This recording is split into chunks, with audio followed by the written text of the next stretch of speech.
You're looking for black men to be the villain? We'll be the villain. The Black Channel is live.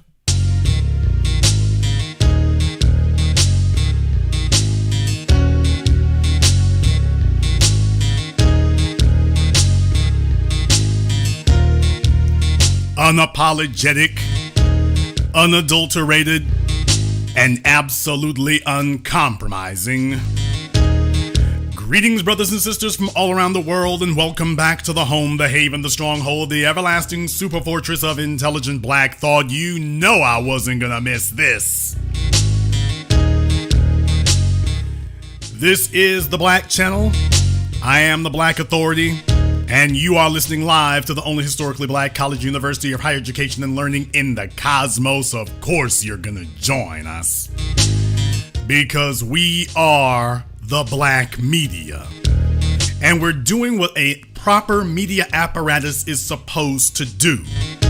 Not just sitting up saying a bunch of wild, crazy things, but actually giving you reliable information that doesn't just get you up to speed and up to date, but that puts you ahead of the curve. Now, as you all know, for the longest time now, I told you all that this was the one to watch. This was it right here. I made a number of different observations. Specifically where this race was concerned.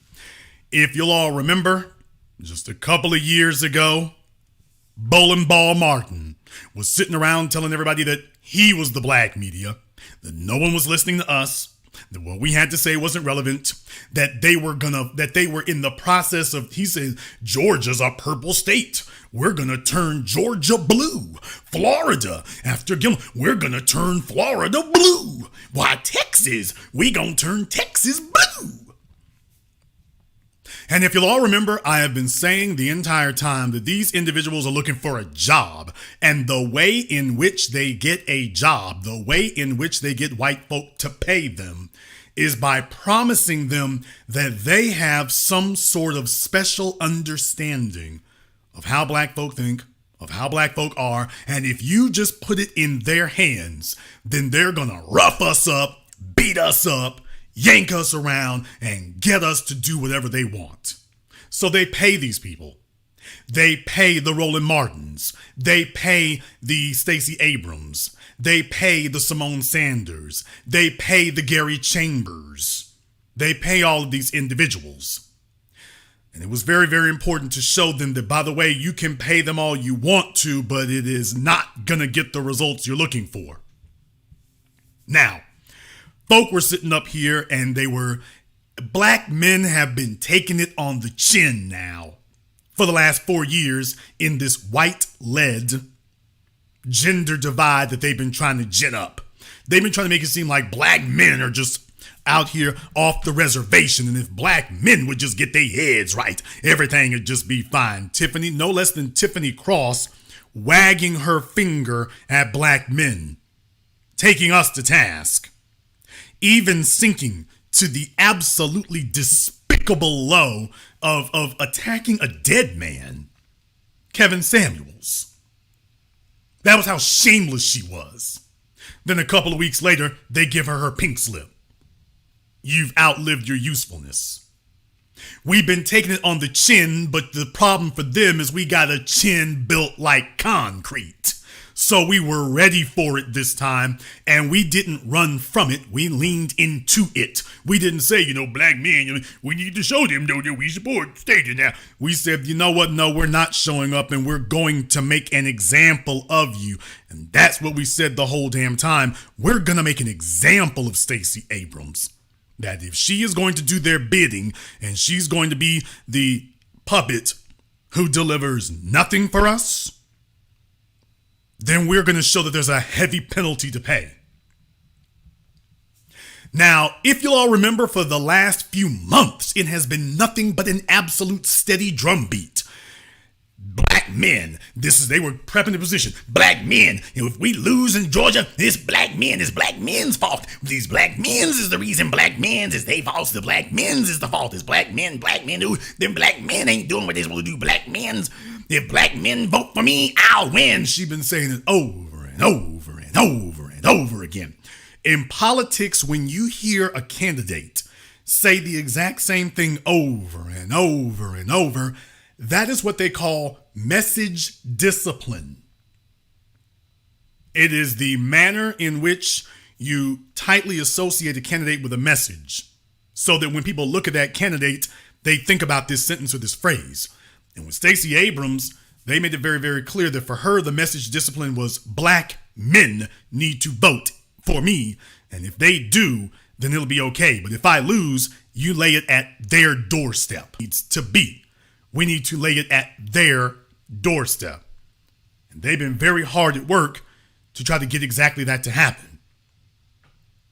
That's what they've been saying the whole damn time. Anywhere and everywhere you go, to anybody who would bother to listen, they've been saying it for the longest time now, that the issue is black men. Black men need to show up and vote. Black men need to take care of this. Black men are the ones who are the problem. And if we can just get these no good, worthless black males back in line, then things will be okay and things will be fine. And we can just get these despicable black males together here. Don't worry, white men are great, but the black males are, as always, a problem. So I'm sitting there on election night and I'm watching as the numbers come in and I'm already knowing which way this is going to go. See, it's a fait accompli for me. I've been saying it now for weeks, but we got to go ahead and count the final tallies here so we can go ahead and get that taken care of. We got to go ahead and do that. So with that being the case, I'm looking at the numbers of it, and as the numbers started coming in, it was like, man, oh man. YouTube is trying to mess with the program, as we all understand. YouTube's trying to mess with it because they don't like this at all. They don't like this kind of thing at all. They're not cool on this, period. But as the numbers started coming in, and as we started seeing what was happening, something different started occurring. Something different started happening. You started hearing the message start to shift and get wavy. And before it was over, Stacey Abrams was not looking so good. And the bootlick media, none other than Michael Harriot, was over there explaining and trying to tell everybody, oh, well, we see what the issue is now. You see, right when we told everybody as black men, we are going to take the lead in this. Right when we told everybody that as black men, we were going to take the lead in this. Then what did they do? All of a sudden, they start telling you, it's not black men. Why? It's white women. Why? It's white voters. Why? Black men are fine. Black men are fine. Everything's just great over here. Black men are fine. So right when we're getting ready to take responsibility and to say, yeah, you dropped that right here because we know what's going on, they start explaining and saying, oh, it's not black men. It's not black men. It's white men. It's white women. If you could have just gotten them together, everything would be fine. And they keep putting this out, this exit poll. Remember, exit polls are not scientific, but they kept putting that out because they wanted it to be very, very clear. Here's a white woman here. She said, nope, the problem is white women. It's us. We did it. Wished it wasn't the case, but white women are taught that our only worth is in upholding the patriarchy. The closer we are to power, the less oppressed we feel. I'm sorry, we suck. So once again, they're jumping in there to say, oh, it's not black men. It ain't black men. It's white women. It's white women. Let me tell y'all something, you damn right. It's black men who did it. And don't let anybody tell you otherwise. Now, I've been monitoring as the returns have been coming in. And as you all know, the returns are not received all at the same time. It takes a few days, especially in a place like Georgia, where they have to engage in certain chicanery. But now at this point, you've got about 99% of the precincts reporting in. Now, folks, in 2018, Stacey Abrams lost to Brian Kemp by about 55,000 votes. And she's been blaming black men for those 55,000 votes ever since. Black men, the problem is you. If you had done what you were supposed to do, I'd be governor today. Black men's is the problem. Get them, ladies. So she's been bandying that 55,000 number around for a while. Well, with 99% of the vote in and tallied in Georgia, I'm going to go ahead and blow this up a little bit so you can see this. Folks, this time, she didn't lose by 55,000 votes. She lost by almost 300,000. She lost by almost 300,000 votes. Literally, it wasn't a victory, it was a beating. It was absolutely brutal what happened there. If you want to be exact by the number total so far, 299,591. She lost by almost 300,000 votes. 6 times the amount that she previously lost by. Well, over 5 times the amount she previously lost by. Over 5 times the amount. And let's be very, very clear, when you dig into it, and I've dug into it there, oh, this comes back around to black men. You damn right. It sure does. No, you're not going to sit up here and minimize that. It sure does come back to black men. It certainly does. From the Atlanta Journal-Constitution. From their article, the one I was just showing you here a little bit ago here. Black men, please show up at the polls for every election. Man, if you don't sit your ass down somewhere. But talk about the fact that fewer of us are voting. Says the Atlanta Journal-Constitution has noted, for example, that 265,000 fewer black men than women were listed on Georgia voter rolls in August. That's damn near the 299,000 she was referring to. Isn't it? Remember, this time she lost by 299,000 votes, basically 300,000 votes. Oh, well, I know where 265,000 are. Now check this out. And the Washington Post reported that 1/3 of the 1.2 million black men registered in Georgia hadn't voted in the past several elections. Now they're claiming that the situation is showing signs of improvement. Early voting that began last month saw a 52% rise in voting by black men compared to 2018, but that's early numbers though. That's early numbers.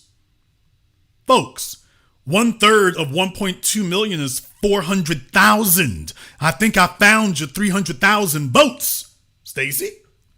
Between the ones who are fewer than the women and between the ones who didn't vote before, don't vote regularly, I found your 300,000 votes, ma'am. I found them. I sure did. I found them. Don't let any of these other people sit up here and run a damn con job on y'all.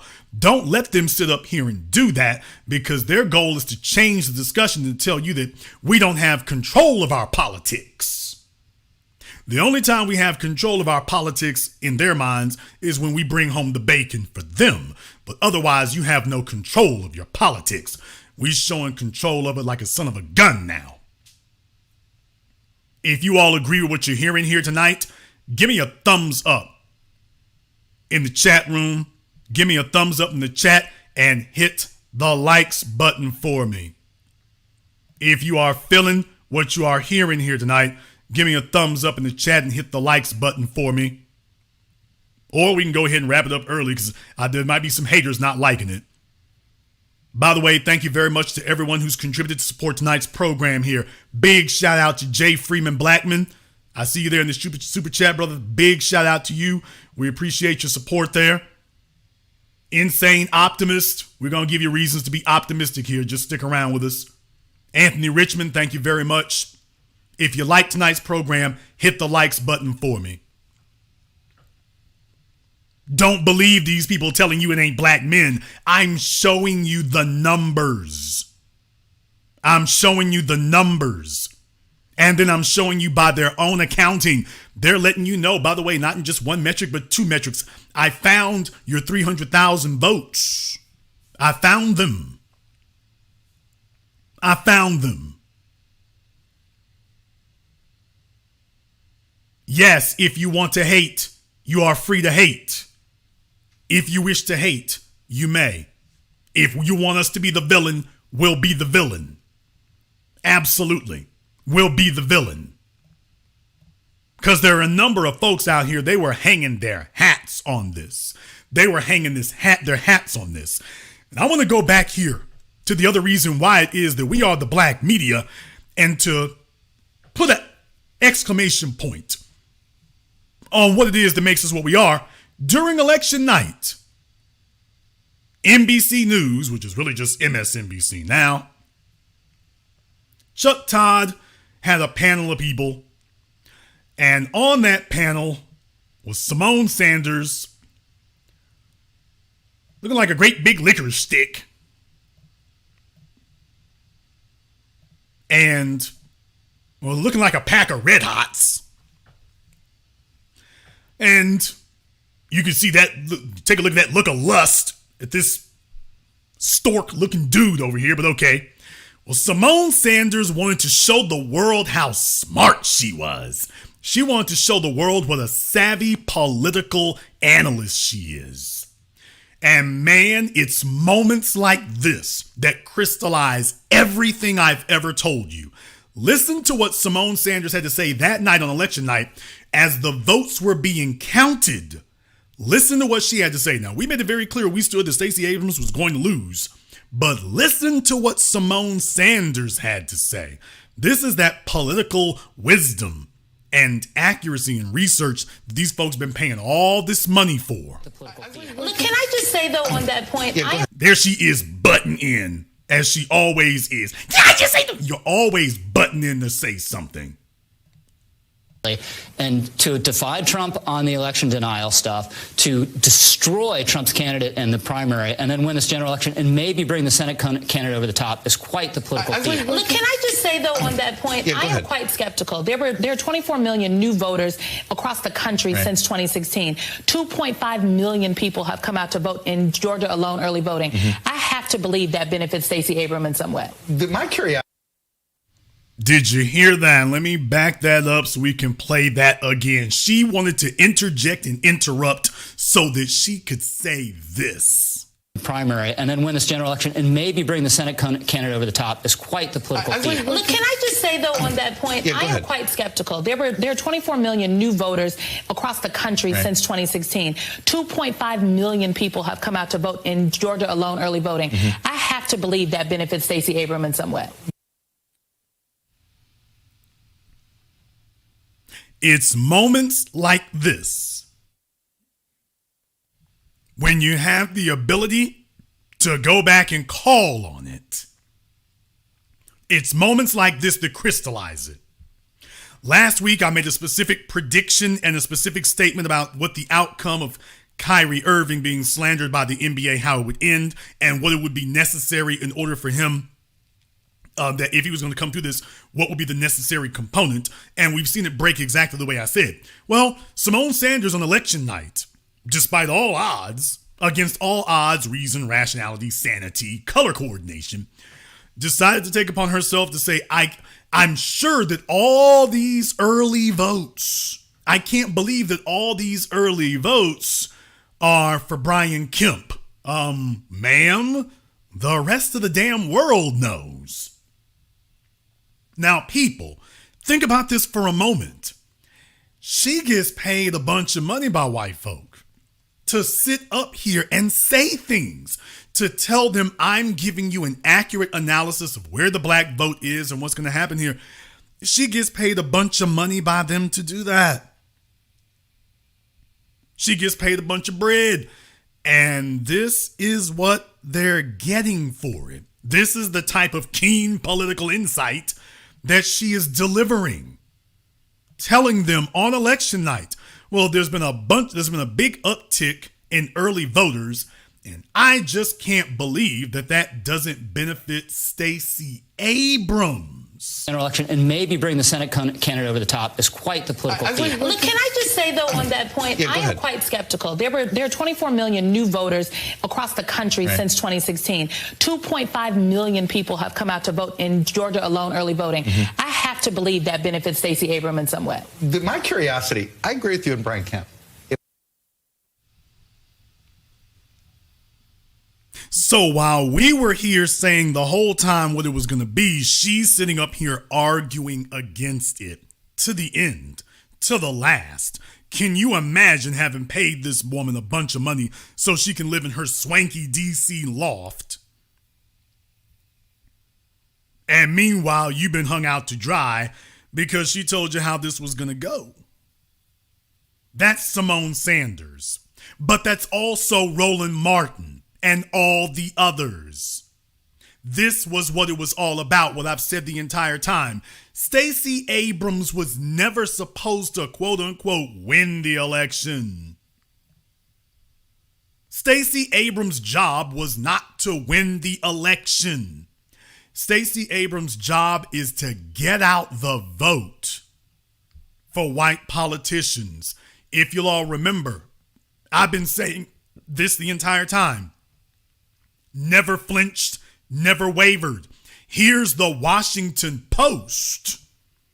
And I'm just pointing it out to everybody that, by the way, remember when I said all along that Stacey Abrams' only purpose was to increase black voters, but only white politicians would benefit? The Washington Post has confirmed the obvious. As you can see here, the Democrat lost her rematch bid for Georgia governor against Brian Kemp after years of mobilizing voters. An effort credited with helping flip the state blue in 2020. You mean when Biden was running for president? She flipped the state blue in order that at a time when it benefited white politicians.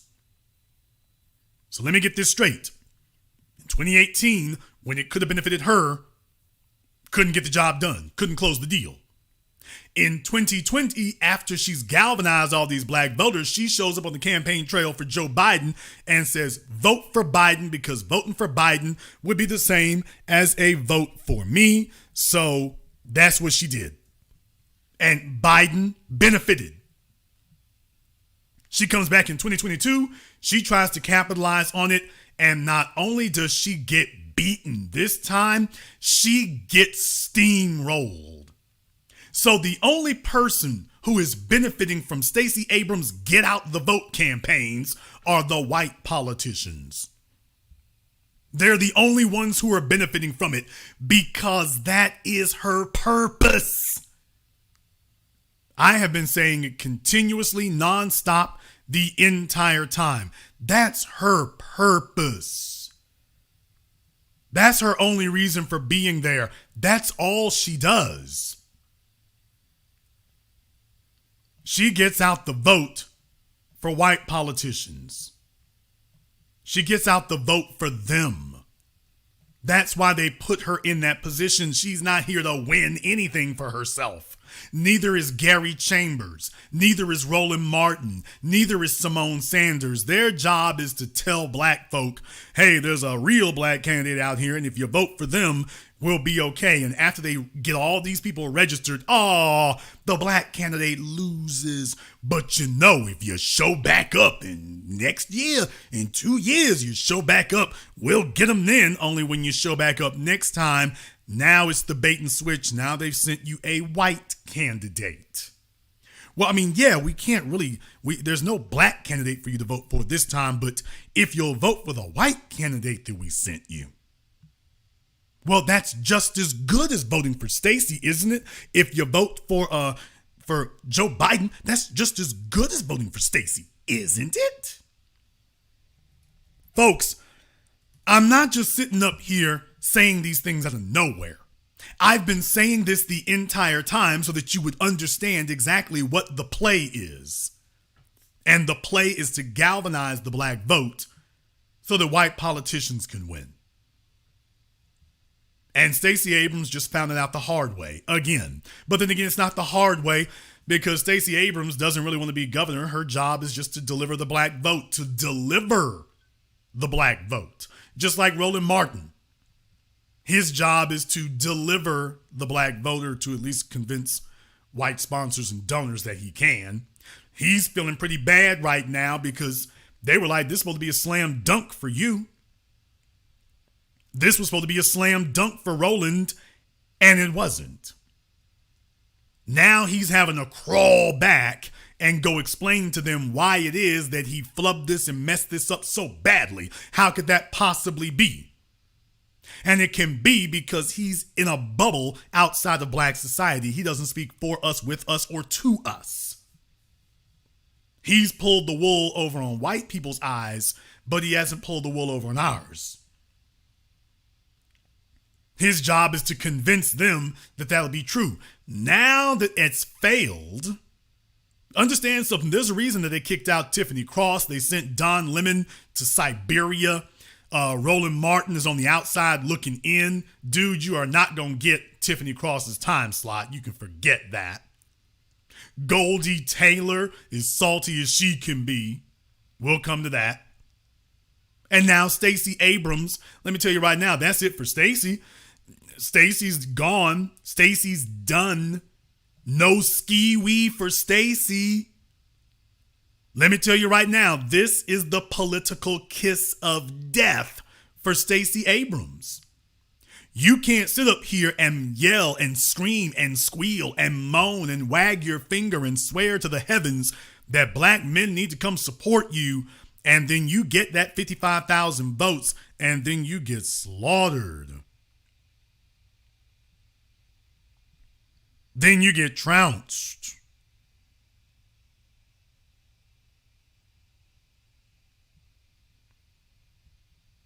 Not supposed to be like that.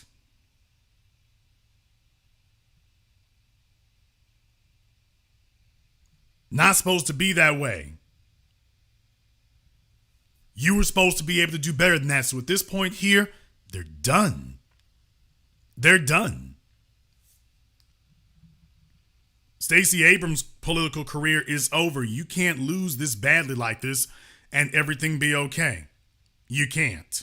So I hope she got plenty of bread and plenty of money after this, because that's going to be the end for her. That'll be the end for her.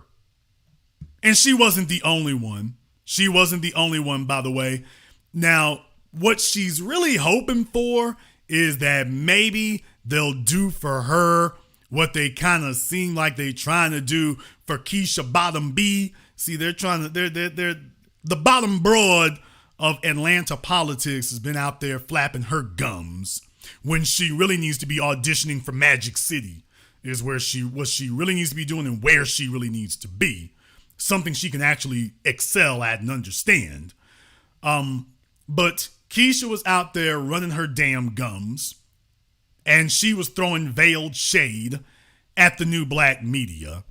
And of course, it was disgraceful because she's trying to convince everybody. I'm just wondering, Stacey Abrams' focus on the misinformation that's being targeted at black men. And it makes me wonder, is she not getting the black support she needs in her race against Brian Kemp?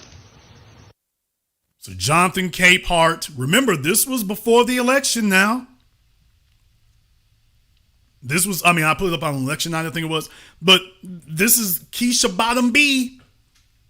She's just sitting up here, boy, her and Jonathan Capehart, everything was about black men. So I'm like, oh, no. You got to keep that energy. And listen to what she said. There's misinformation being targeted at black men. And listen to who she says it is. Support she needs in her race against Brian Kemp.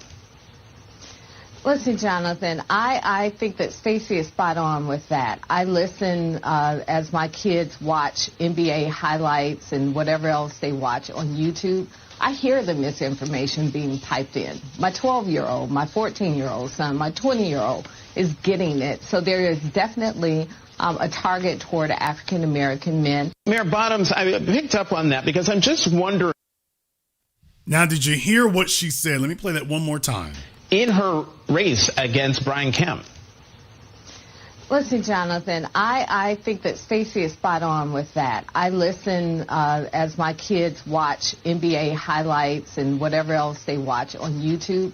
I hear the misinformation being piped in. My 12-year-old, my 14-year-old son, my 20-year-old is getting it. So there is definitely a target toward African-American men.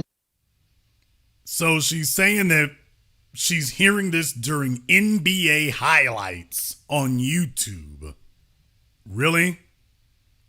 I listen as my kids watch NBA highlights and whatever else they watch on YouTube. I think that Stacey is spot on with that. I listen as my kids watch NBA highlights and whatever else they watch on YouTube.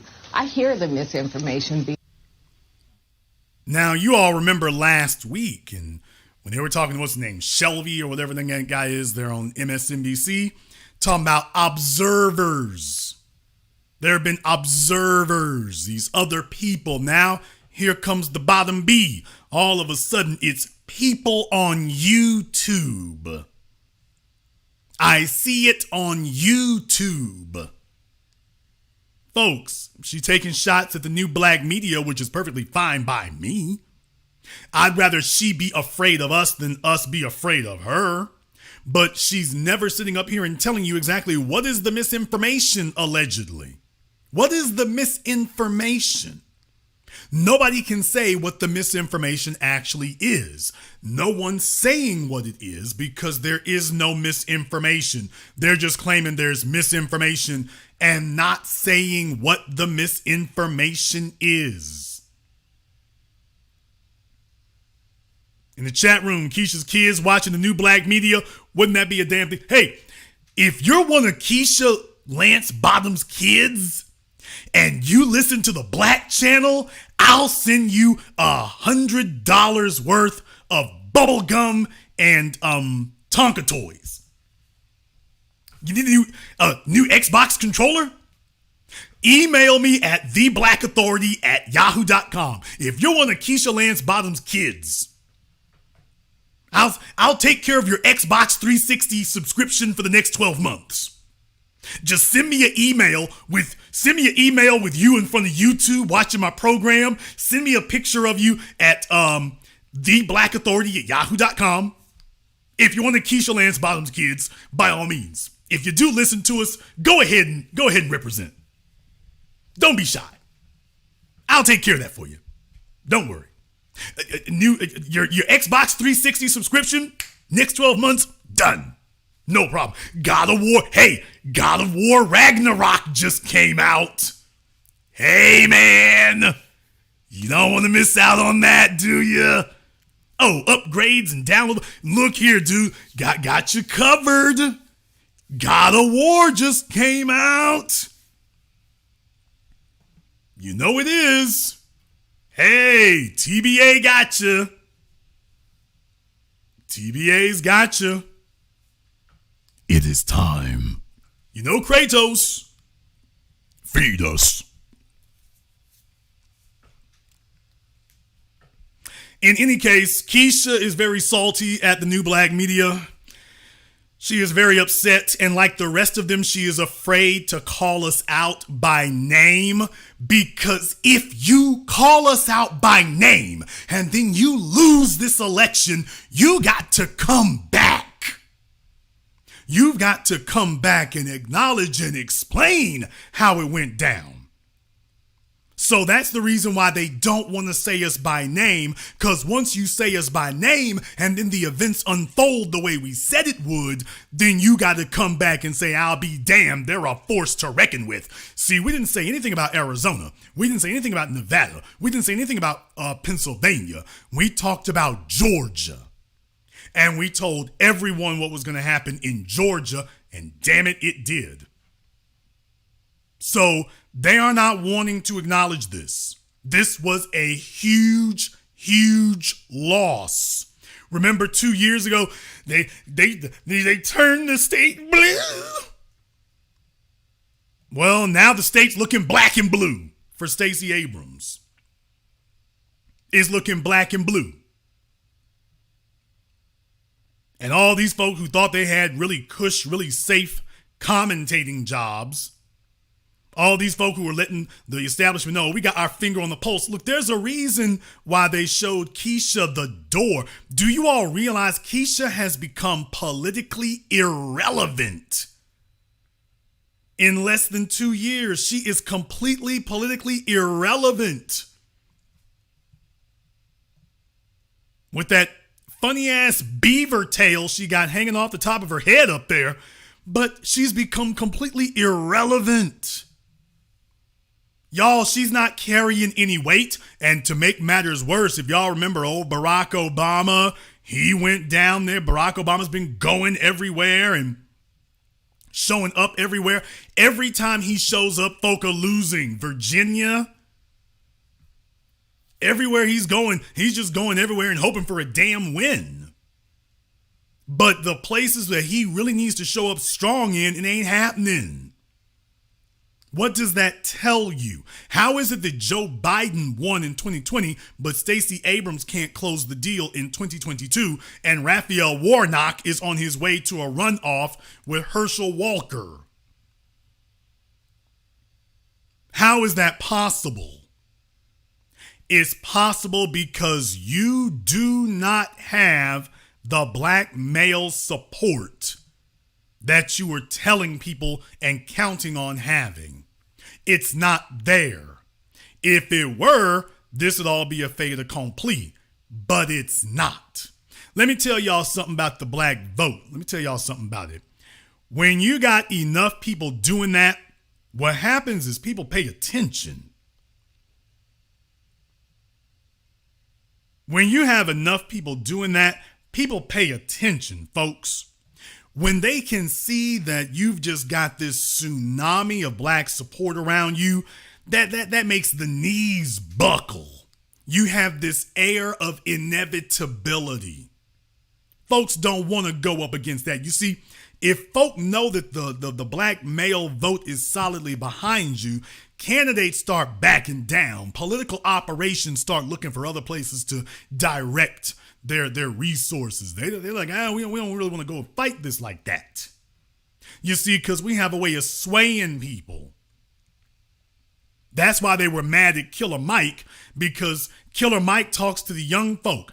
There's a lot of young white people, a lot of young white people, a lot of young white folk. That's what they were mad at Killer Mike about.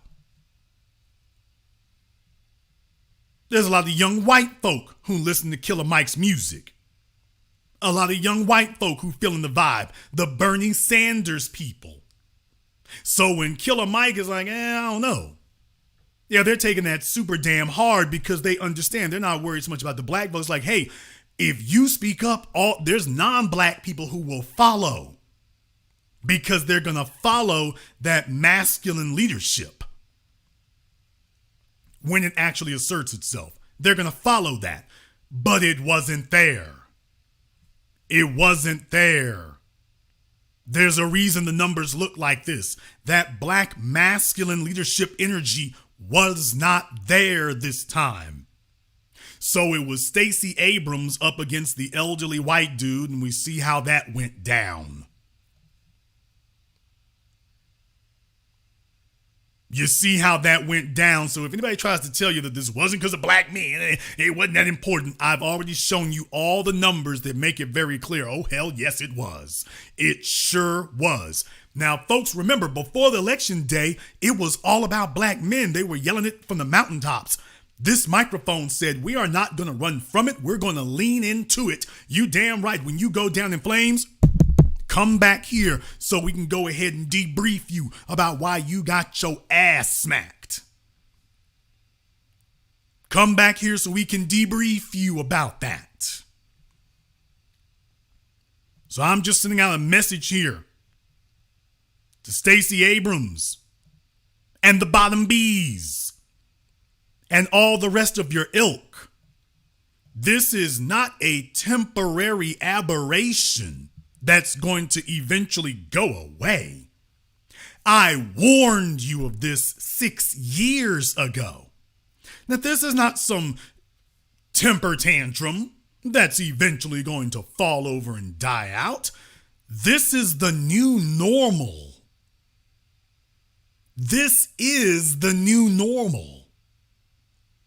Every time you tell us you want us to come to the ballots, our first question is going to be, and what tangibles are you providing specifically? Specifically for foundationals, what are you providing specifically for us? And when you start hemming and hawing and see what it is, see, Stacey was their crash dummy to try to confront that. They knew she wasn't going to win. So they wanted to see, well, can she at least formulate an argument that we can use going into the future? Can we get them to back down from it? And it didn't work. We're not accepting any consolation prizes. We're not accepting any alternate rationales. Bring exactly what we said. Or you say you got to vote Democrat or Republican. Well, there's one more place we can vote. We can vote for ourselves. We can vote for ourselves. And we can do this again in 2018. Remember, I said we can do this again in 2018. What happened to Stacey in 2018? We can do this again in 2020. For everybody who was saying, Jason, take a look at Biden, he won in 2020, you was wrong. The landscape hasn't changed and shifted the way you claimed. 2022 showed up. I'll be damned. All it took was 24 months. 2022 showed up. They dead silent over there in the Jason was wrong because Biden got elected camp. You can't find any of them today. Where are they at today? Can anyone find them? What happened? I'll tell you what happened. We were right. I'll tell you what happened. We were right. We were right the entire time. You damn right, it was black men. We sure did. We're leading things in a different direction. You cannot win these elections without us. And one more thing, Stacey, you know what? There would be a whole lot more black folk available to vote for you today if we didn't abort millions of them since 1975.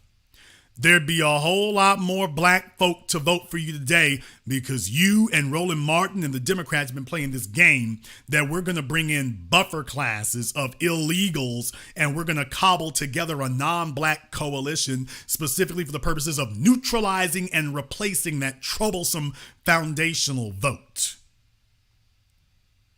That's what you all been trying to do the whole damn time. We're going to cobble together this coalition of non-descendants of slaves and see if we can get them to replace you all.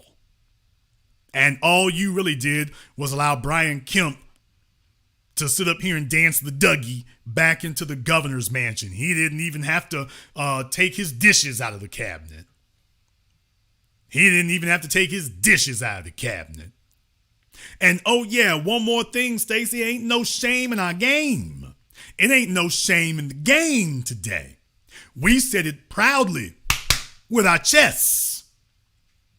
See, that's the part right there that really shook you. See, it was supposed to be some mealy-mouthed, well, you know, I mean, everybody, if maybe we could talk about it. Can we talk this over? We ain't got a damn thing to talk about. No tangibles, no vote. And every time we showed up, no tangibles, no vote. And then your rally in D.C., no tangibles, no vote. Next thing you know, no tangibles, no Stacey.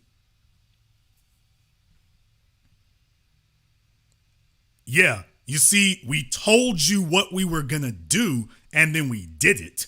Your political pollmeisters are not stupid. They were not yelling about black men because they were dumb. They were yelling about black men because they understood how influential we are. And if we show up and show out, you can win that governor's office. You damn sure can. You damn sure can.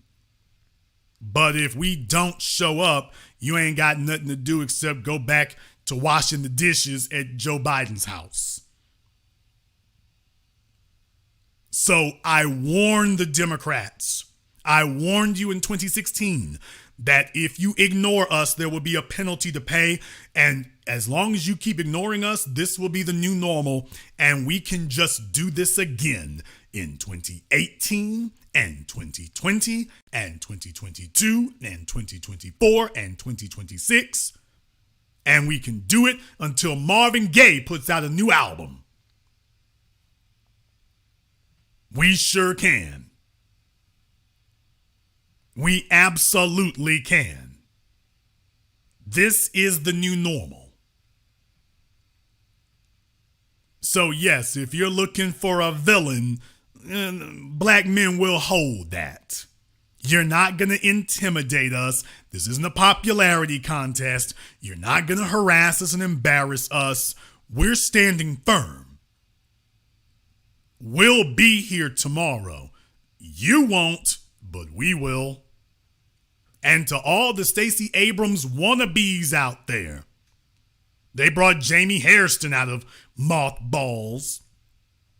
They brought him out. All these rotund losers they brought him out of mothballs. I guess to show you that he's still alive. But he wasn't a factor. So now they're going to try to rewrite the narrative and tell you that it's not about black men. I'm just telling y'all right now, that's going to last all of about 6 months. Because next up is Joe Biden. It's his turn. Now, I know about the Senate race with Warnock and Walker, but next up is going to be Joe Biden. See, he's not going to talk this trash like that. So just look for them to try to scapegoat this and send another direction for the next 6 months. Then they're going to be back to, hey, where the black men's at now? Y'all got to show up, man. You got to show up. So look for that to start happening here in the next few months. Look for that to occur. They got their reasons, and they're going to try to play it coy while they still can. They're going to try. It's not going to work. I warned you all, it's a new day. It's a new day. Barack Obama, Keisha Bottom, bell bottoms, bikini bottoms, and every other bottom couldn't help Georgia. What happened? What happened in Georgia? We happened. And you can try to explain it away all you damn well want to, but we happened in Georgia. And if you ever figure out how to get us back on board, we can help those fortunes stop falling. But you're not going to cobble together a non-black coalition to replace us. You're either going to bring the tangibles or you're going to watch the Republicans get a lot of things done. We're going to go ahead and take a very brief commercial, non-commercial break. When we come back, an update on Kyrie Irving and everything that I told you last week. There have been developments. We're going to get you up to speed. In the meantime, I want to thank everyone who has contributed to support tonight's program. So, Mr. Kamathi, Lakeith, Mark B, Najee, thank you to everyone who's contributed to the program here on PayPal, Cash App, or Super Chat. We're going to take a very brief commercial, non-commercial break. When we come back, Kyrie Irving and more. This is The Black Channel. Hey, I'm Marcus.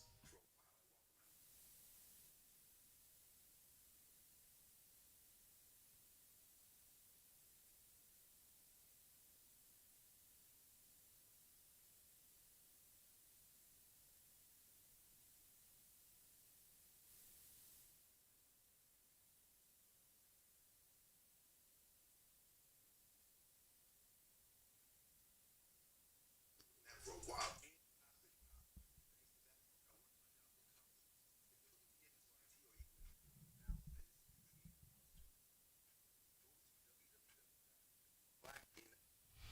Hey, I'm Marcus. For a while, I walked around with this empty feeling inside. I had a full-time job, but not in the field I wanted to be in. But then I came across this book where it was like, the title was just for me. Guide to Being Black in IT. I read the book and the author took me through scenarios and gave me tips. sat down and read it, and it only took an hour. After I got done, I took advice in the book, practiced in the labs, and got certified. Then I literally got up and applied for a position with this company I've been looking at for a while and got the job. Thanks to that book, I worked my job with confidence. If you're looking to get into IT or even in the field, now this is a must-read book.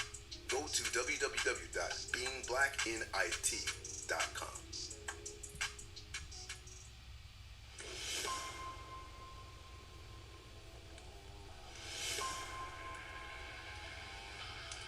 I am black first.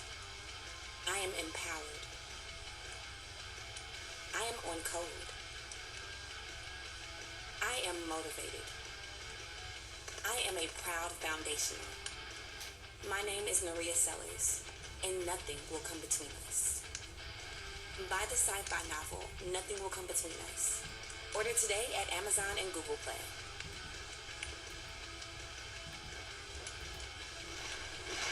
Visit spiritof1811publishing.com.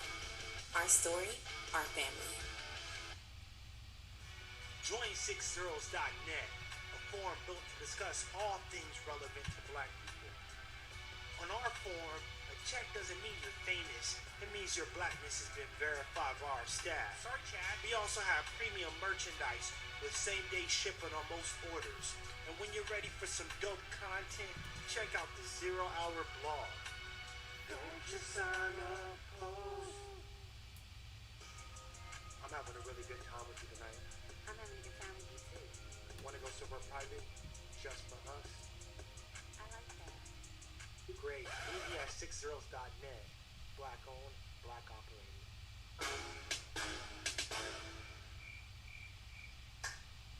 Hi, this is Brenda Starr, creator of Poetry with a Purpose and author of the book Pressed But Not Crushed.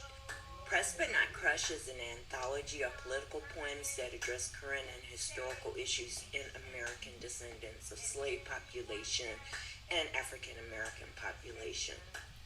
The book describes slavery and its residuals, Jim Crow segregation, social depredation, and other relevant issues to American descendants of slaves and African Americans, including the current political climate that does not address our issues.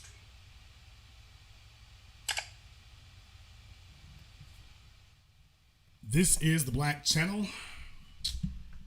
I am your host, your brother, your humble servant, the Black Authority. And if you'll remember, last week I made a statement. There were callers who were calling in, and one caller in particular asked me, Jason, what do you think is going to happen with Kyrie Irving and this, that, and the other? And I'm like, sounds like they're trying to put him in a bind and everything, and I don't agree with the rest of this stuff that's happening.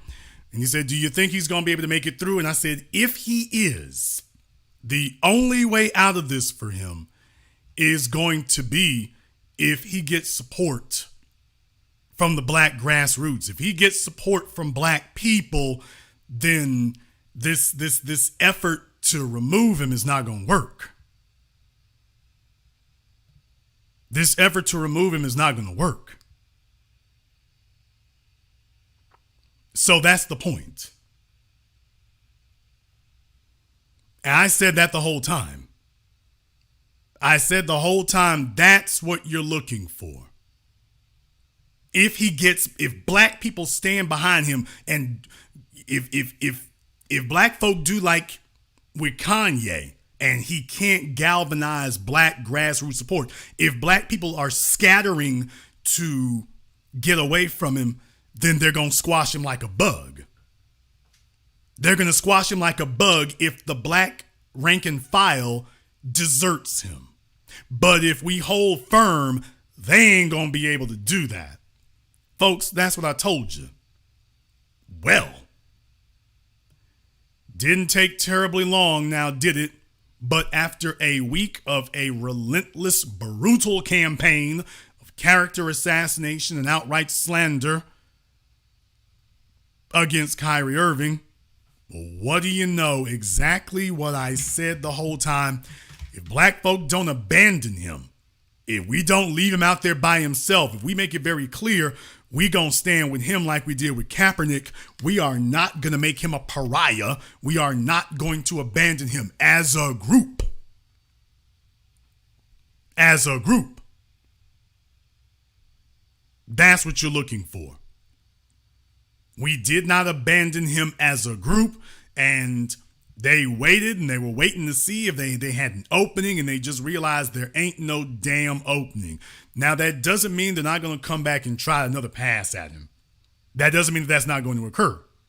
And as a matter of fact, that's usually the way that kind of thing occurs. They're going to try to come back and take another pass at him.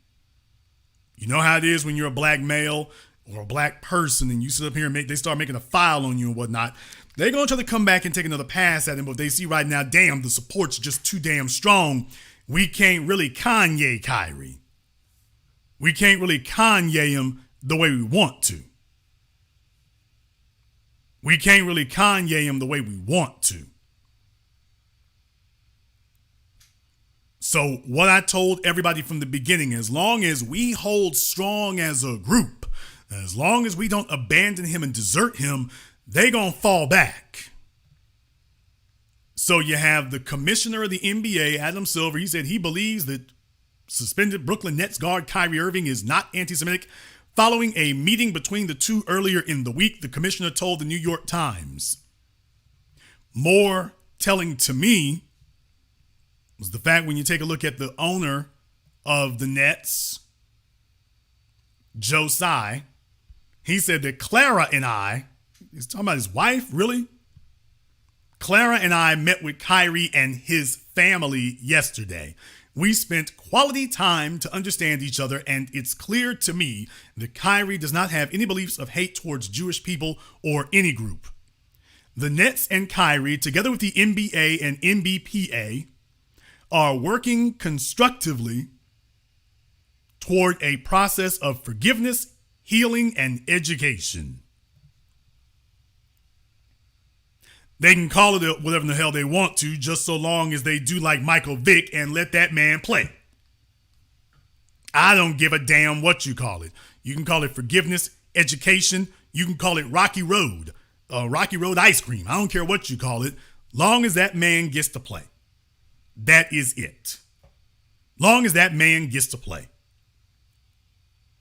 So just understand, I was saying this the entire time. I never changed what I said. I called it exactly the way it is when you want accurate analysis of it. I said, if black people do not abandon him, it's going to be very hard for them to do this. If black people don't abandon him, that's really going to be his only leg to be able to stand on, is if we don't abandon him. That's really going to be the only leg to stand on, is if black folk don't sit up here and jump ship. That's the only one you can rely on.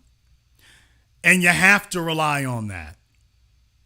You have to rely on that because it's not like Kyrie could rely on his fellow athletes. That was for damn certain.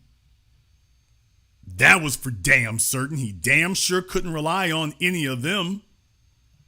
Why, as soon as things broke down, here comes Reggie Miller, the first of many. Shaquille O'Neal and Charles Barkley and the rest of the usual rabble were out there running their mouths and talking.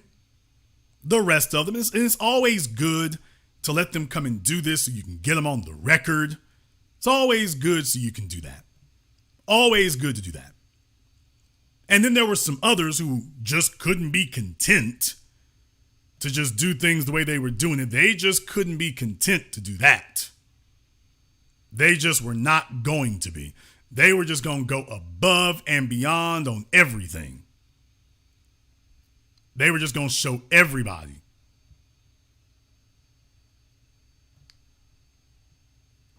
Enter Shannon Sharp, who couldn't just go ahead and say what he got to say or whatever on his TV. Boy, he was going in there. He was going in. When he got called out about it, he's all on Twitter.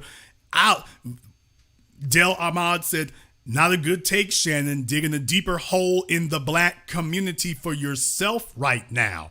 And y'all, this is what Shannon, the tweet is still up, by the way. This is what Shannon Sharp had to say. "I'll go it alone then. I'm never going along with something I don't agree with solely because the person is in my race. Never.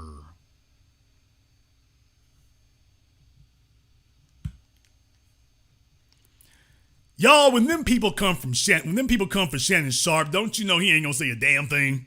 When them people do finally come for him, boy, he knows he doesn't have any support.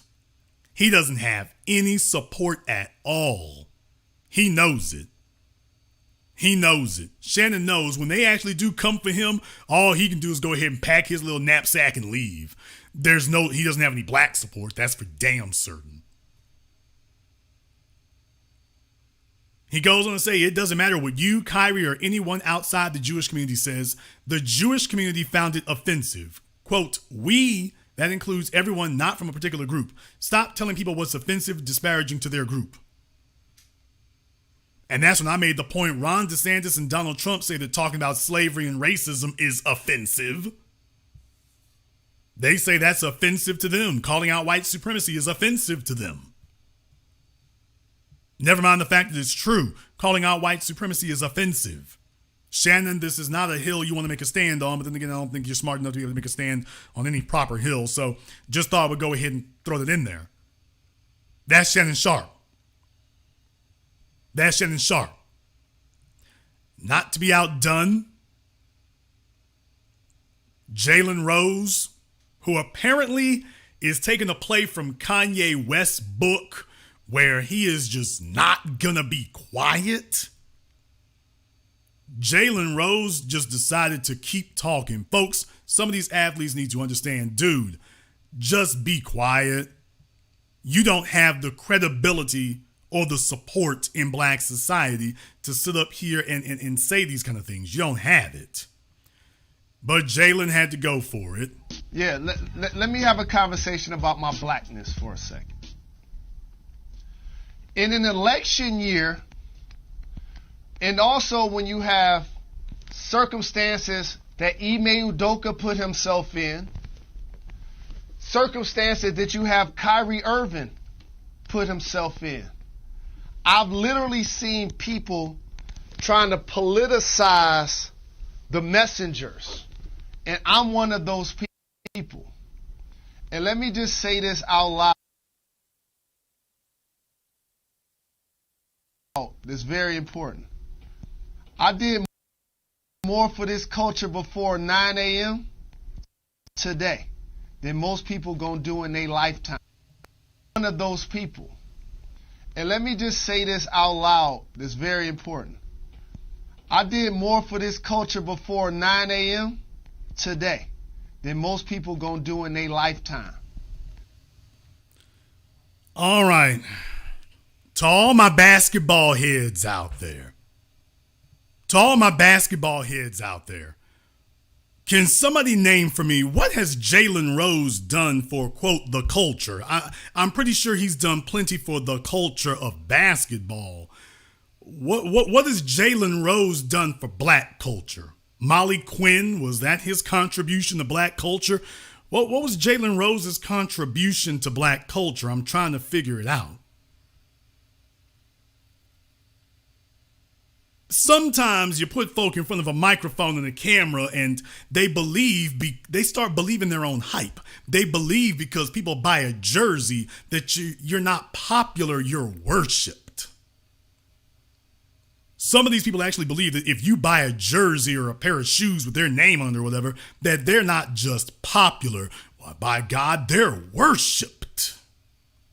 So I'm trying to figure out, Jalen Rose is bucking up on black folk. He's saying that he's done more for the culture before 9 a.m. And by the way, that's an old Army slogan for those of you who are old enough to remember, that was what the Army used to say. We do more before 6 a.m. than most people do all day. Somebody tell me, what has Jalen Rose done? Which culture has he done more for before 9 a.m. than everybody else is doing all day? I'm trying to figure out all the hip hop heads. All the basketball heads. What has he done for the culture? Messengers. And I'm one of those people. And let me just say this out loud. It's very important. I did more for this culture before 9 a.m. today than most people gonna do in their lifetime. Just because I don't think Kyrie should be derailing the Nets season, just because I don't believe that the lady's name should be exposed based on the fact that the power dynamics are at play and it's more to the Ime situation than most of you guys know. Okay, let me discuss that power dynamic, Jalen. Because the problem is, I think you've spent so much time under Molly Quinn that you've kind of you've spent so much time on top of Molly Quinn before Stephen A. Smith. You spent so much time on top of a white woman that you were telling yourself that because you were on top of her, that you were in a dominant position. Sir, she is a white woman. All she got to do is make a phone call and your black ass is on trial for your life. You will lose all your endorsements. You will lose all of your income. You will lose all of your corporate support. You will lose all support from the league. Your name will be marked in history. All she has to do is make a phone call. And even if the accusation is completely specious, she will get them to follow up on it. You want to talk about a power dynamic? Ime Udoka is a black male. The woman he was allegedly running around with was a white woman. She's got the leverage in that power dynamic. You are just going to disregard the last 500 years of history? She's a white woman. Nobody should have to tell you about Emmett Till. She's a white woman. All she has to do is make a phone call, and that's a wrap. By the way, Molly Quinn damn near did it to y'all, didn't she? She damn near did it to y'all. Why are you sitting here talking about the power dynamic? There's a white woman in a black coat. Your blackness don't mean a damn thing. Ask Bill Cosby. His money did not save him. His reputation didn't save him. His iconic status, quote, status in the entertainment industry didn't do a damn thing to help him. A bunch of ragtag ass, plain Jane, no-name white women could jump out the woodwork not once but twice, get them to absolutely overlook his constitutional rights and get a bunch of DAs to back them while they're telling us that we can't get Carolyn Bryant arrested. So Bill Cosby can be arrested, but Carolyn Bryant can't?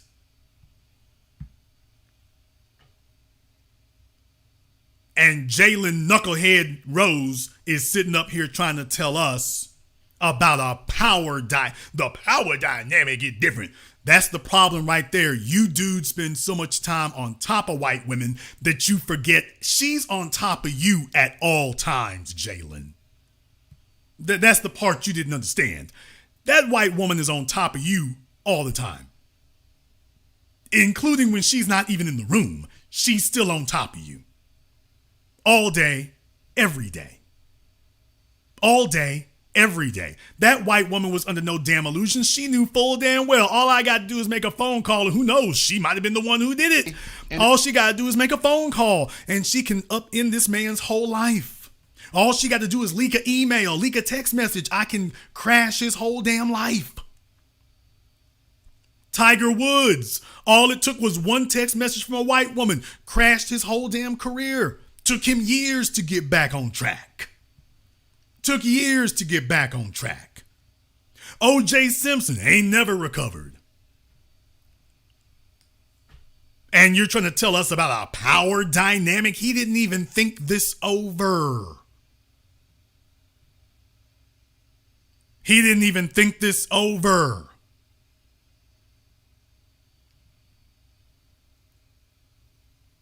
He's trying to tell us that a black male in the NBA has more power than a white woman, when literally any random white woman could walk into the Barclays Center, accuse Ime Udoka of grabbing her ass, and the police are going to come and follow up on it.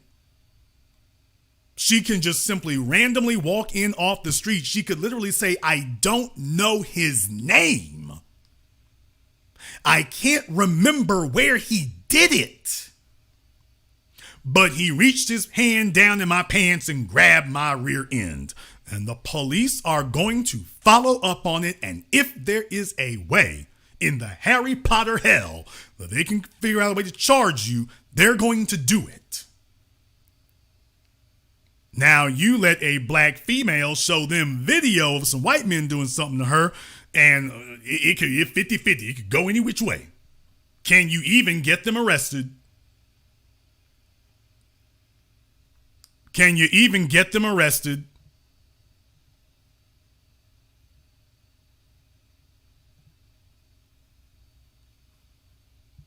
So just understand, this man knows that. This man is listening to that and whatnot, and he spent so much time in that sports bubble that he's telling himself, well, you see, whatever they say it is, that's what it is. Y'all got to understand, don't y'all know Jalen is still looking for another Molly? Jalen's still looking for another Molly, so that's on his mind. Jalen's worried about that. Jalen's worried about that.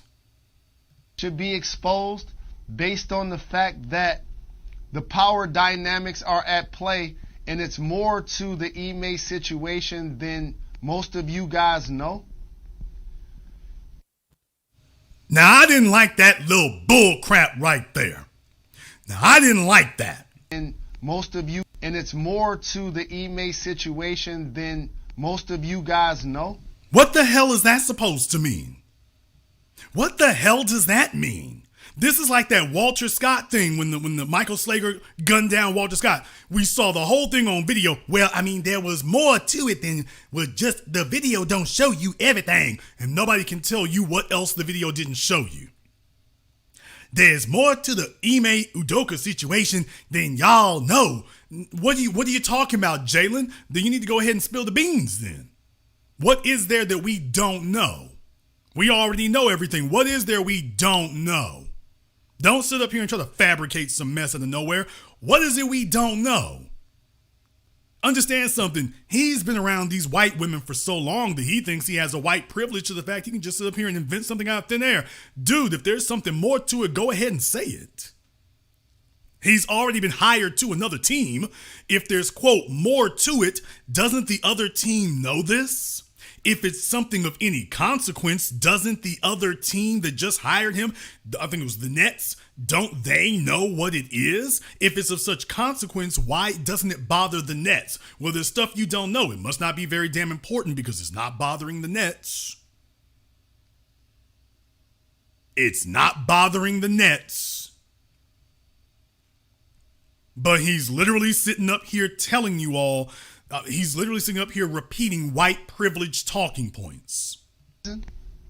Just because I don't believe that the lady's name should be exposed based on the fact that the power dynamics are at play, and it's more to the Ime situation than most of you guys know. If I'm not trumpeting what is low-hanging fruit, that don't make me a sellout. And by the way, I was with the great Sir Charles Barkley last night.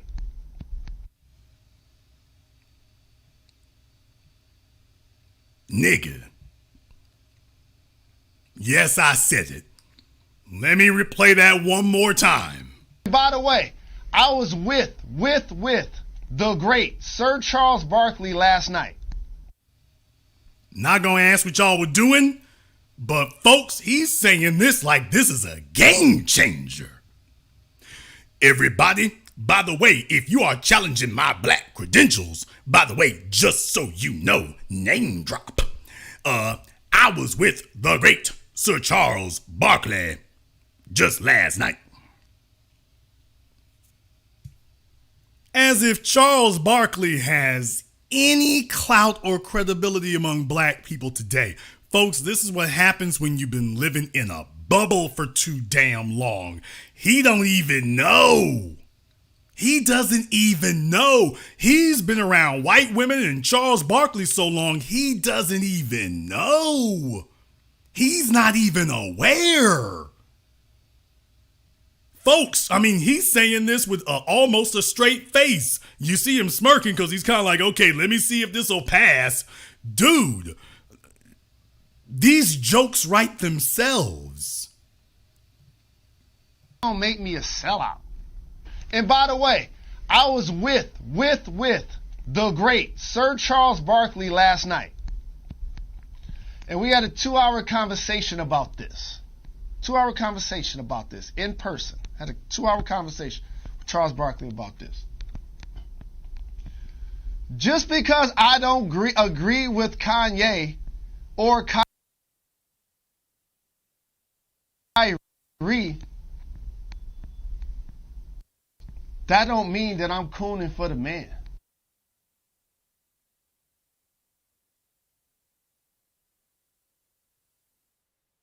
Some folks don't think things over.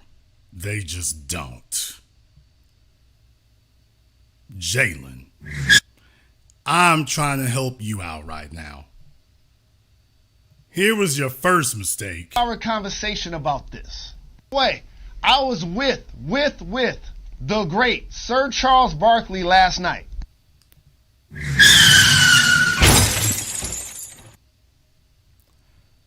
That was your first mistake, sir. And we had a 2-hour conversation about this. 2-hour conversation about this in person.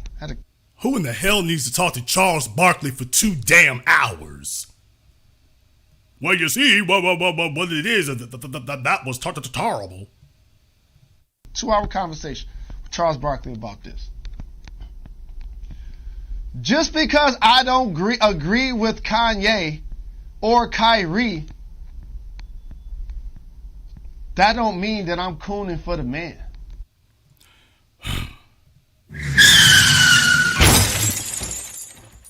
Mistake number 2. Jalen. Brother, all these people at ESPN and ABC and all these folk, these networks, nobody coached him on this. They just let him jump his ass in front of a microphone and start using the lingo and starting to act like he can talk like he understands. Folks, nobody said nothing. Nobody said nothing. And by the way, Jalen, in the words of the Joker, when you say that, just because I don't agree with Kanye or Kyrie, that don't mean that I'm cooning for the man. Yeah. In the words of the Joker from The Dark Knight, yeah. Yeah, it really does. That means that I don't believe what he doing is right. That's a fact. I don't believe what he doing is right. Can you find the person who is intellectually dominated by the woman in his life? Just asking. That means that I don't believe what he doing is right. That's a fact. And so it's important for people that look like me, Jacoby, in particular, to not politicize what's happening with Kyrie and Ime and Kanye and shoot the messenger. I ain't gonna always. The problem, Jalen, is you don't have any clout and you don't have any standing in black society. You've never had it. You don't have it now. Now you're trying to cobble together some that you don't have. Even your associations, Charles Barkley, that's the best you could do? You need some backup to give you some black credentials, and the best he could do was, I was talking to my friend, the great Charles Barkley. Why didn't you just say the great Clarence Thomas? Why didn't you just say that instead? That would have gone over a little bit better, to be totally honest. Probably half of you young fans wouldn't have known who Clarence Thomas is or why we got an issue with him. But by the way, why didn't you name him instead? That would have gone a little bit better. I was talking to the great Sheriff David Clark. That would have gone over better, sir, if you had done that instead. But when you've been living in these bubbles for so long, you don't get it. So, look, you all understand what the deal is. Jalen is holding on for dear life. And it's sure got to hurt his soul because right now, Kyrie Irving has more quantifiable, measurable support than Jalen Rose has ever had and certainly has now. Jalen is worried because Jalen knows right now, don't y'all understand all them white women at that company, they're watching? Don't you all understand every white person at that company in the league, they're watching. They know that Jalen doesn't have any black support. See, they tried Kyrie and found out, I'll be damned, he's got black support. Jalen, oh, you don't have any. You don't have any. So if I make an accusation on you, ain't nobody showing up to support you. All you can do is pay up and move out. That's all you can do. Nobody's coming to help you. Not going to be any rallies, no Twitter, anything, bro. They're just going to sit back and grab the popcorn and see how it ends. You all don't think that's scaring him to death? You all don't think he's had some run-ins at the water cooler with some white women, or more importantly, with some white men? You all don't think he's had some run-ins and they let him know, by the way, we ain't cool on everything. They give him they make those little statements. They make it very clear to you that we might want to go in on you at some point. You think he doesn't know that? You think he's not acutely aware? So he's sitting here the whole time, and right now he's sitting up here trying to add up the math, and he's like, damn, where's my black support? Dude, you don't want to answer that question. The fact you had, let me tell y'all something. Did Kyrie Irving have to make a video like this? Did Kyrie Irving ever have to make a video like this? Did Colin Kaepernick ever have to make a video? Did Michael Vick ever have to make a video like this? You see, Jalen, if your black credentials are real and authentic, you ain't got to sit up here and make no video for the people. Everybody knows what you got. You don't have to make a video for the people. Everyone can see it. It's self-evident. That would be redundant. These other folk didn't have to do that. Their credentials are good. Their credentials are solid. Their credentials speak for themselves. Jalen was looking around to say, hey, I got black credentials. And then he took a look at his Facebook and Instagram and he sees Molly and a bunch of blonde cheerleaders. And he's like, oh, hell, this ain't going to end well. Well, let me see if I can get up here and just explain what it is. He looked around to see if he had any black credentials of support whatsoever, and all he saw was Charles Barkley's big goofy ass. And that was it. He knew he was in trouble. When he looked around for his black support, and there ain't nothing but Stephen A. Smith on the left and Charles Barkley on the right, he's like, oh, I'm a sitting duck. I'm a sitting duck. If these people ever want to go in on me, I'm dead meat. I better try to say something to help myself, because this ain't gonna work. I'm dead meat. I'm a sitting duck. So yes, folks, after all this time, if they had their druthers, yeah, Jalen Rose would love to be sitting where Kyrie Irving is right now. Kyrie Irving's black credentials are not in question. Jalen Rose would love to have some of Kyrie's problems. He would love that. Right now, he doesn't. But I'm pretty sure he's safe. I mean, what are the realistic chances that he could find himself in yet another kerfluffle where his white female co-workers say that he's made them uncomfortable? Notice, people, it used to be to make folk uncomfortable, you had to physically touch them. You had to physically grope them. I'm talking about groping them for real, not like rubbing their leg. You got to sit up here and do some softcore porn stuff to sit up here and be accused of. Now it's, well, the manner in which I didn't agree with your opinion. I feel uncomfortable being in the building with you. The way you feel about women is like, what? All they got to do is just say they feel uncomfortable. Well, Jalen seems very hostile towards white women. He feels very hostile. I know things with him and Molly didn't end very well, but he just strikes me as so angry. Jalen is just so angry. When he comes to the door, he's a very tall, intimidating man. You see, when they want your phone number, being a tall man is attractive, and you're tall, dark, and handsome. Well, when they're ready to go in on you, well, he's a very tall, intimidating man. I once saw him kill a polar bear with his bare teeth. His arms are as long as I am tall. He could literally put me and 6 other white women in a choker hold, in a sleeper hold. So I don't feel safe around Jalen. He just strikes me as being so hostile. He's so angry. Well, what did he say? He didn't say anything. Well, what did he do? He didn't do anything. Well, then how do you feel he's angry? I can just tell. Ma'am, you don't even work on the same floor with him. Yes, but when I saw him through the door, he gave me a slight glance.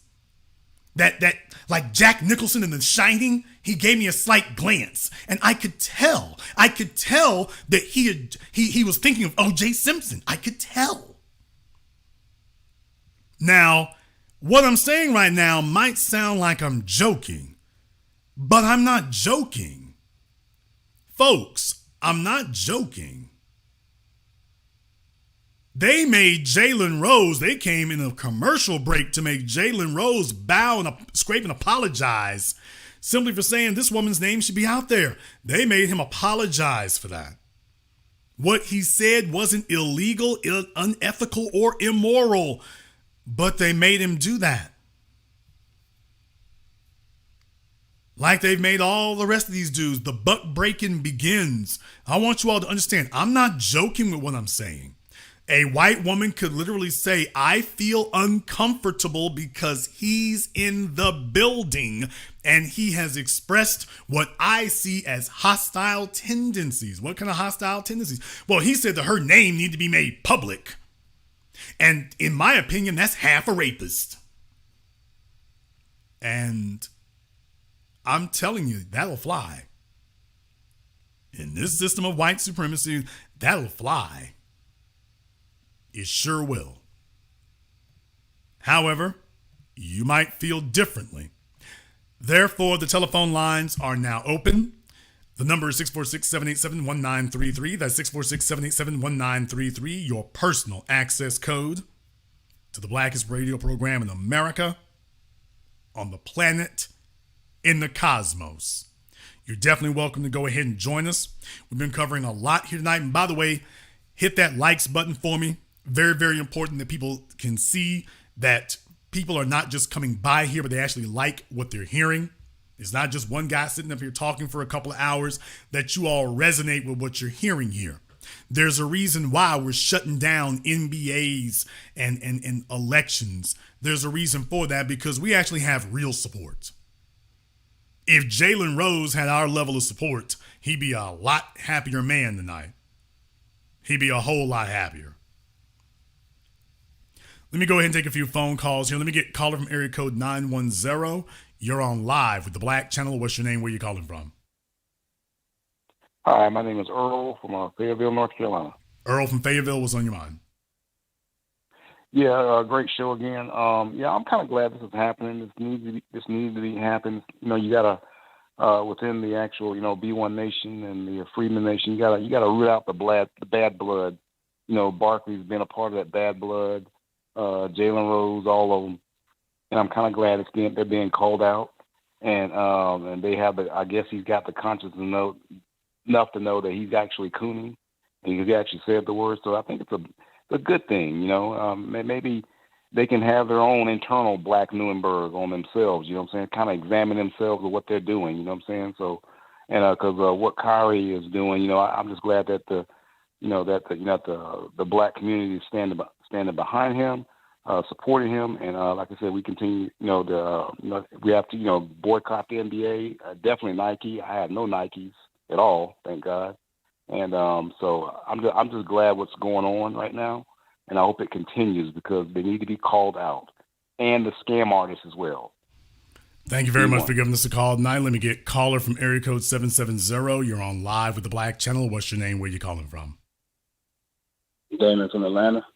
All right, Damon from Atlanta. What's on your mind? What's going on, brother? I'm proud to be part of the resistance. I'm one of the reasons that Stacey Abrams is in with the governorship. So I'm saying it with my chest that the Democrats can kiss my ass. No tangibles, no vote is not just a hashtag. It's a way of life. And they need to figure it out. So for any Democrat operatives to listen in, look, like Jason said, we can do this from now until eternity.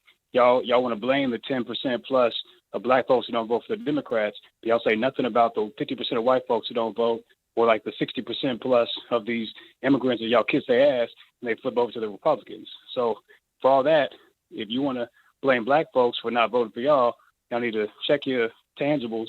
No tangibles, no vote, way of life. I'm going to land my plane. Love you, B1. Thank you very much for giving us a call tonight. Let me get caller from area code 424. You're on live with the Black Channel. What's your name? Where you calling from? This is Truth Intelligent.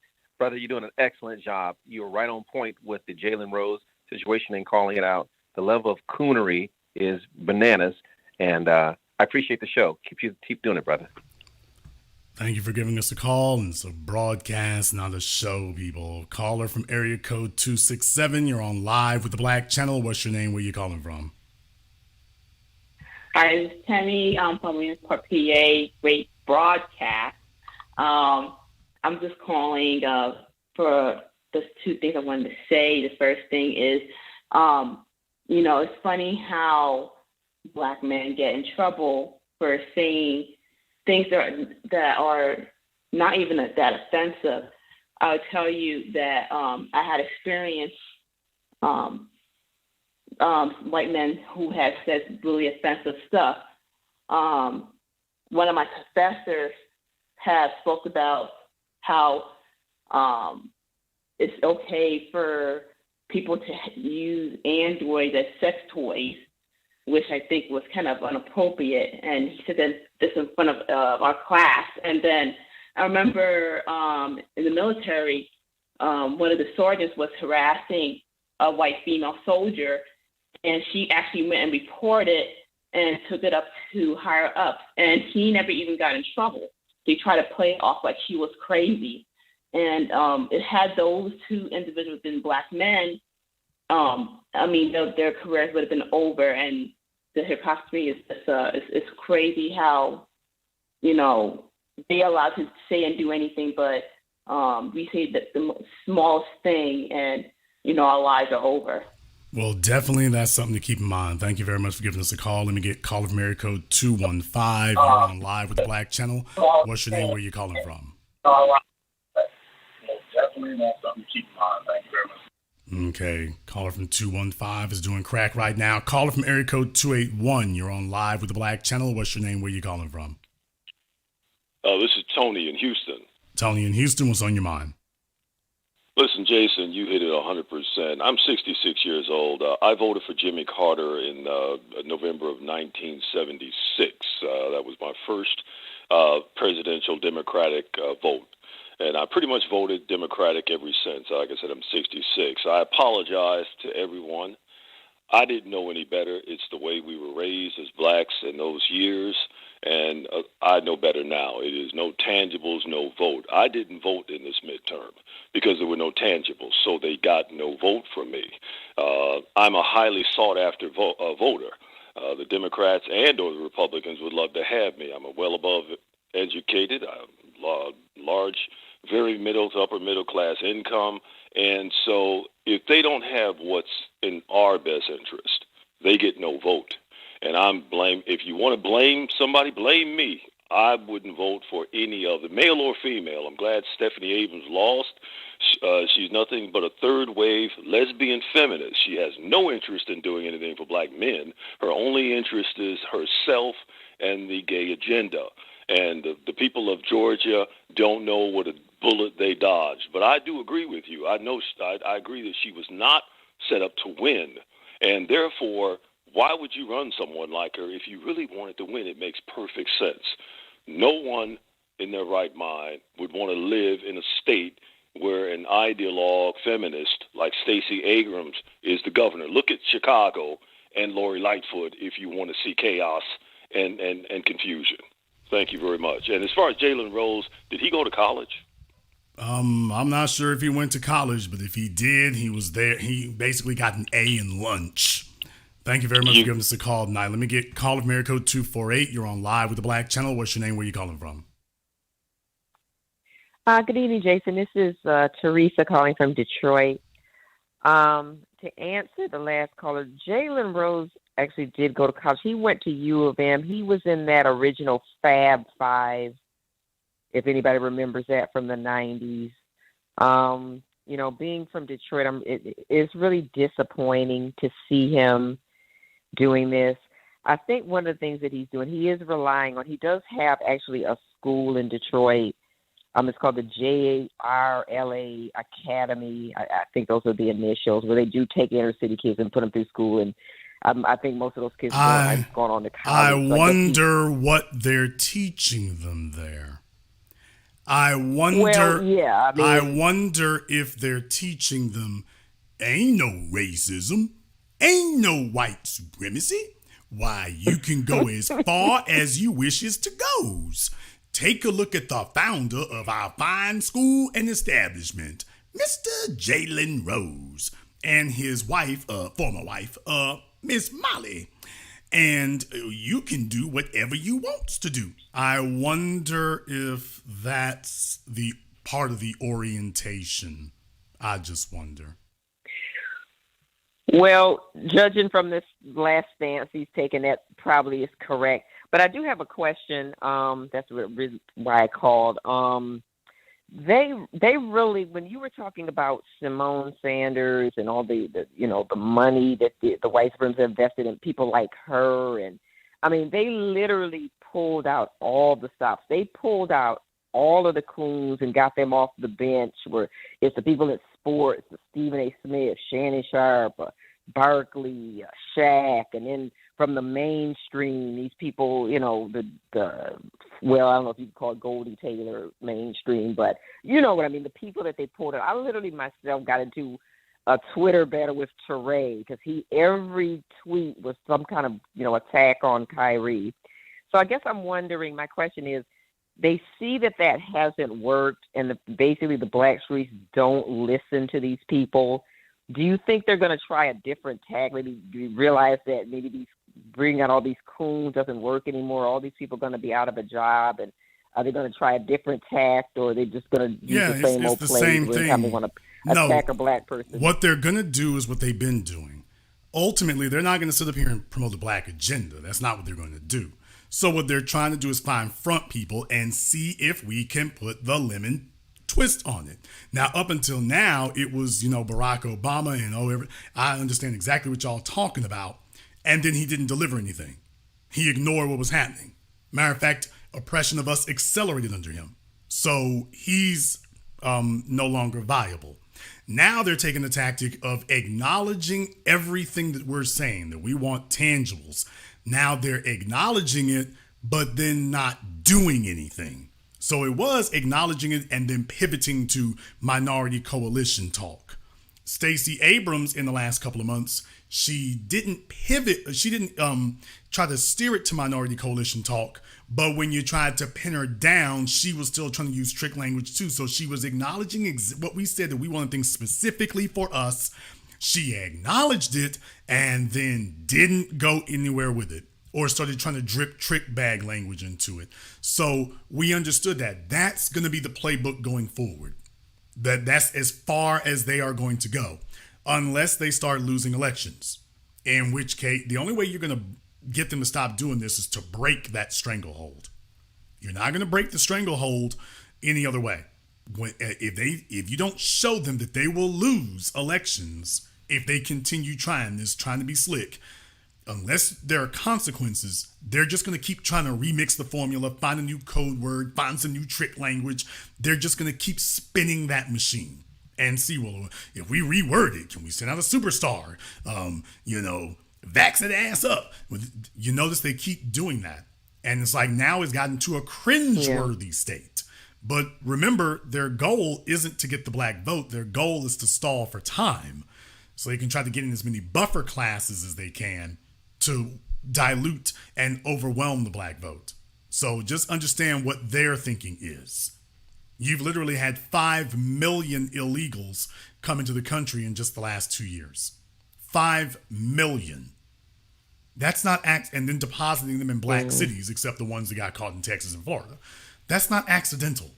That is specifically for the purposes of overwhelming and erasing the black vote. Specifically. Now, not today. Any dumbass telling you, well, they can't vote today. Yeah, but their children will be able to.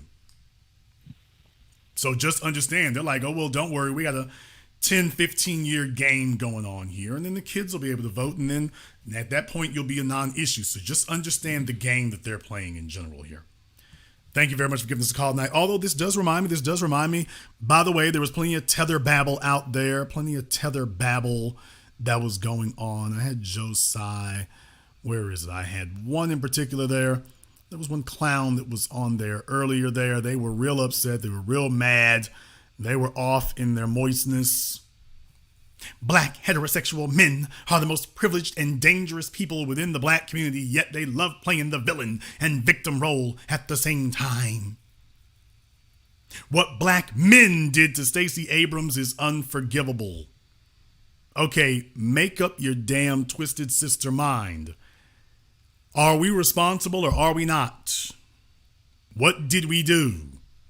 On the one hand, you're going to say we're irrelevant. On the next hand, what we did to her is unforgivable and can't tell us what we did. Can't say what we did. And by the way, yes, it was more extreme tether babble.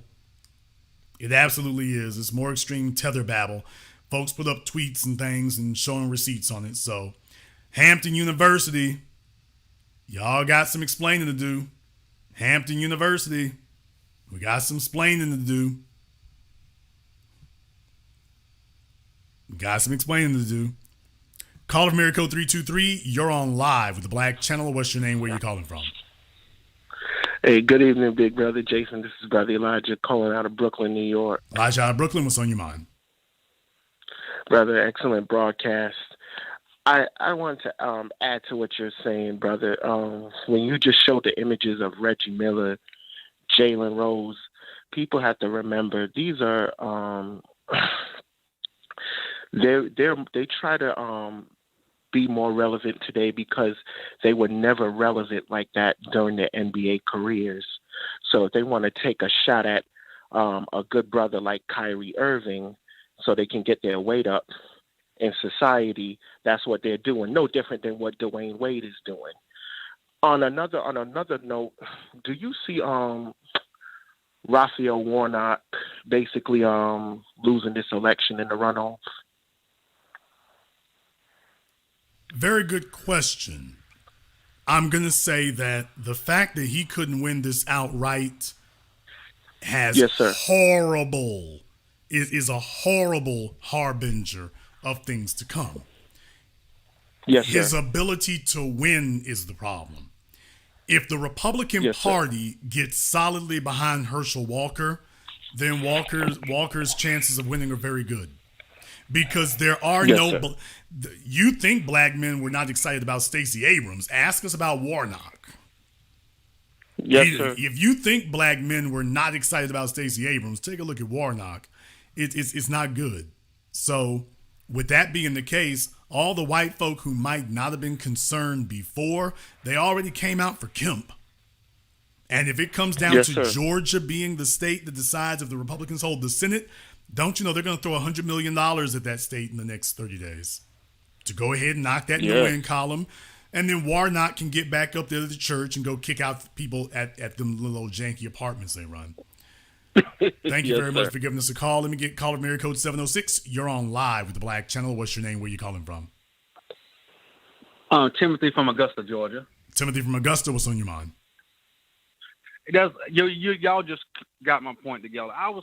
What I was saying to my friends, that I work around white people all the time, and they was not excited about Herschel Walker.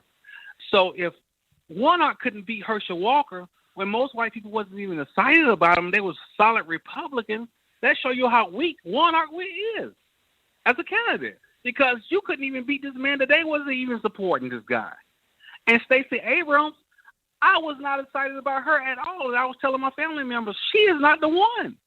She is not the one. She's just playing that Democrat and Republican game to play us, to get us to vote for her when she's not going to do a damn thing.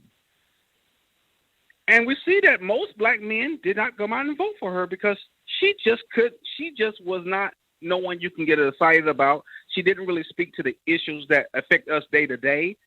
And she really was just going to run the state in the ground just like those other Democratic states. And I'm not a Republican by no means. I know there's no difference between either one of them. I'm just saying she didn't even have the charisma to even fool us that she was going to do anything. Well, because she had to be honest about it. The trick bag language doesn't work anymore. You can't use the trick bag language anymore. You can try it. It's not going to work, man. We're hip to the game. We know what's going on. You're not going to be able to get away with that the way you used to. It just doesn't work anymore. That's the issue. It's not that they don't want to try and thank goodness. It's that it just doesn't work anymore. So now they're just in a bad situation where this is the only play they got, but they're going to go ahead and try to work it anyway because the alternative is us. Thank you very much for giving us a call here tonight. One more thing, since folks are asking me about the Warnock and Walker race, want to go ahead and get you all up to speed on that as well. Just in case you thought Stacey Abrams was the only one having a rough week. Here are the numbers updated as of 4 hours ago, it says. These are the totals updated as of 4 hours ago. These are the numbers for Raphael Warnock and Herschel Walker. Those are the numbers. Doesn't look so good. It sure as hell doesn't. But okay. Yeah, go ahead and try to put a good spin on that. Separated by 35,000 votes. If Herschel Walker can find 36,000 votes, he can win. By the way, Stacey Abrams needed 300,000. You take a look at those totals. Governor Kemp got 2.1 million. Stacey Abrams got 1.8 million. Herschel Walker got more votes, got more people than Stacey Abrams did. Think about that for a moment. Herschel Walker got more people to vote for him than Stacey Abrams did. Stacey Abrams only got 1.8 million to vote for her. Herschel's gotten over 1.9 million to vote for him.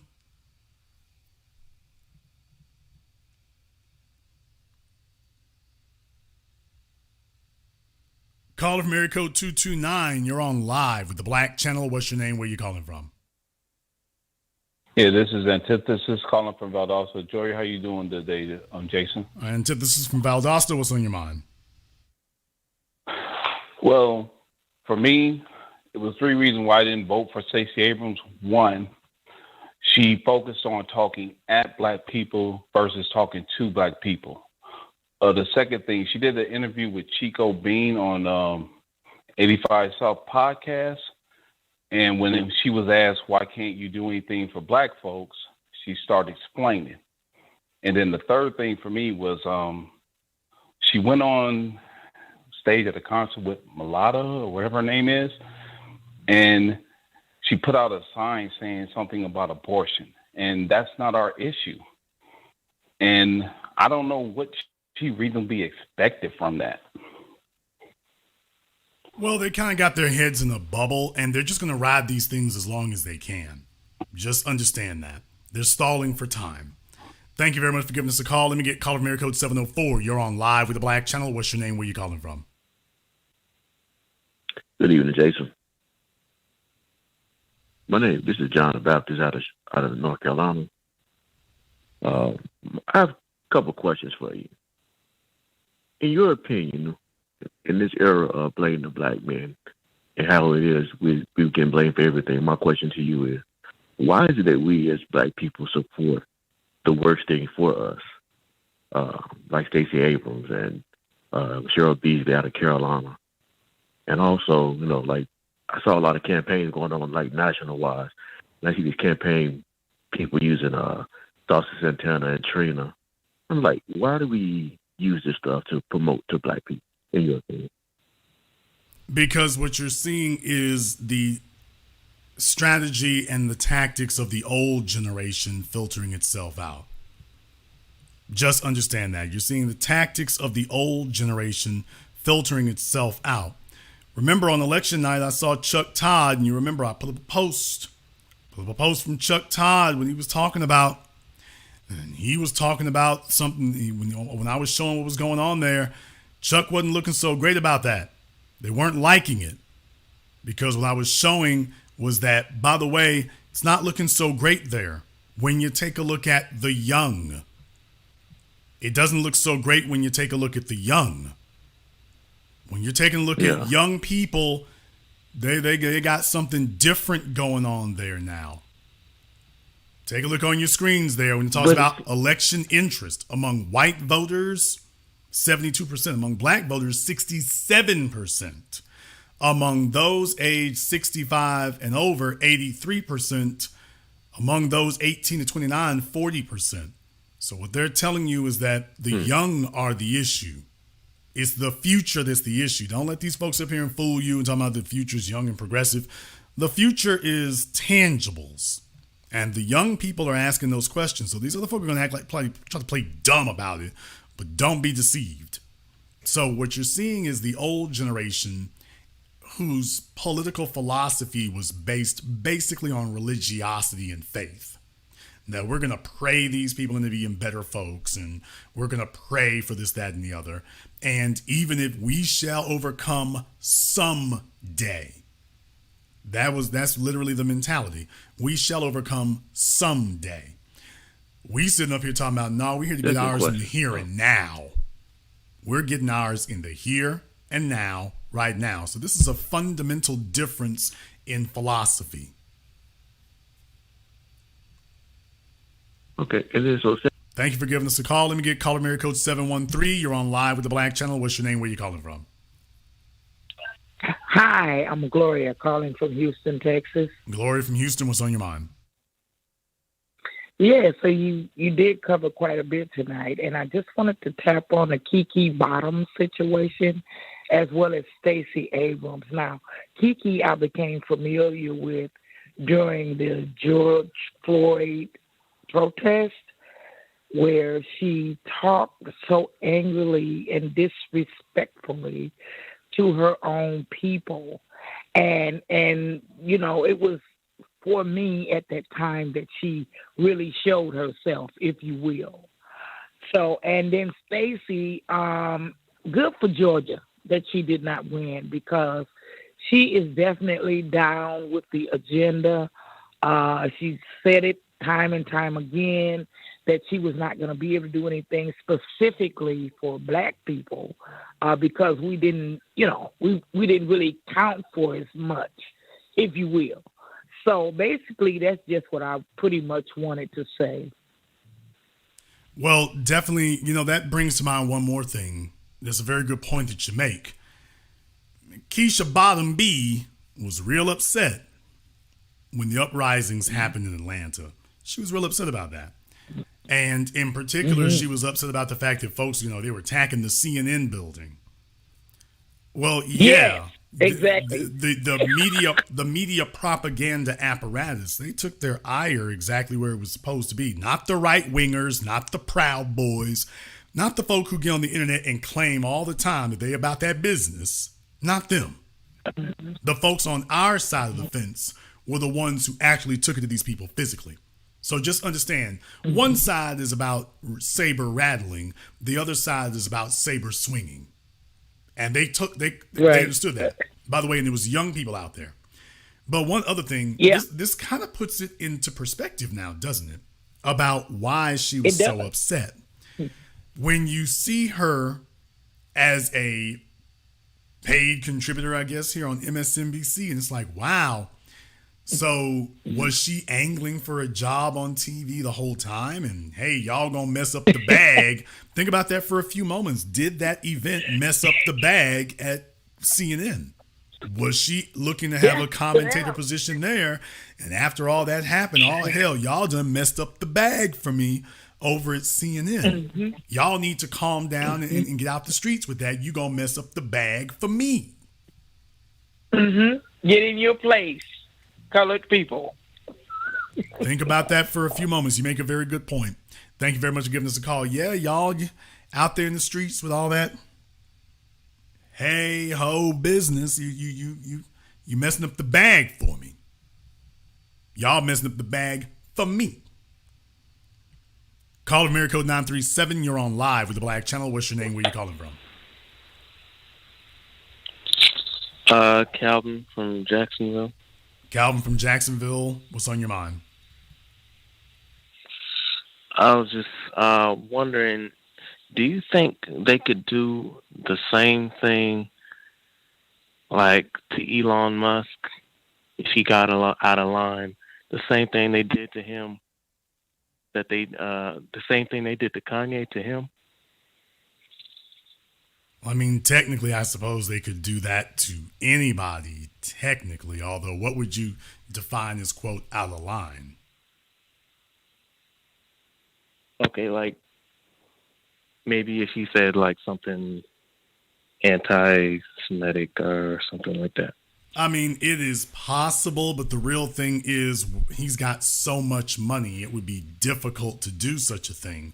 Now he owns really a very coveted piece of internet real estate, so that makes it even more difficult. The other thing is you got to get the general public to care on top of all that. If you're going to go after somebody who's independently wealthy, then you got to get the general public to care. You got to get them to care. If they don't, then no, they're essentially untouchable. But could they do it to him? Oh, absolutely. They sure could. Absolutely. They took down the president of the United States. So if they wanted to, could they do it? Absolutely. Thank you very much for giving us a call. Let me get caller Mary code 718. You're on live with the Black Channel. What's your name? Where you calling from? Yeah, good afternoon, Jason. This is James, born and raised in Harlem, New York, residing in Pocono, Pennsylvania. My question is, if either party, the Democrats or the Republicans, male or female, young or old, in your opinion, if they was to put reparations on the table and push it hard, do you think they would start getting landslide victories? No, they would not.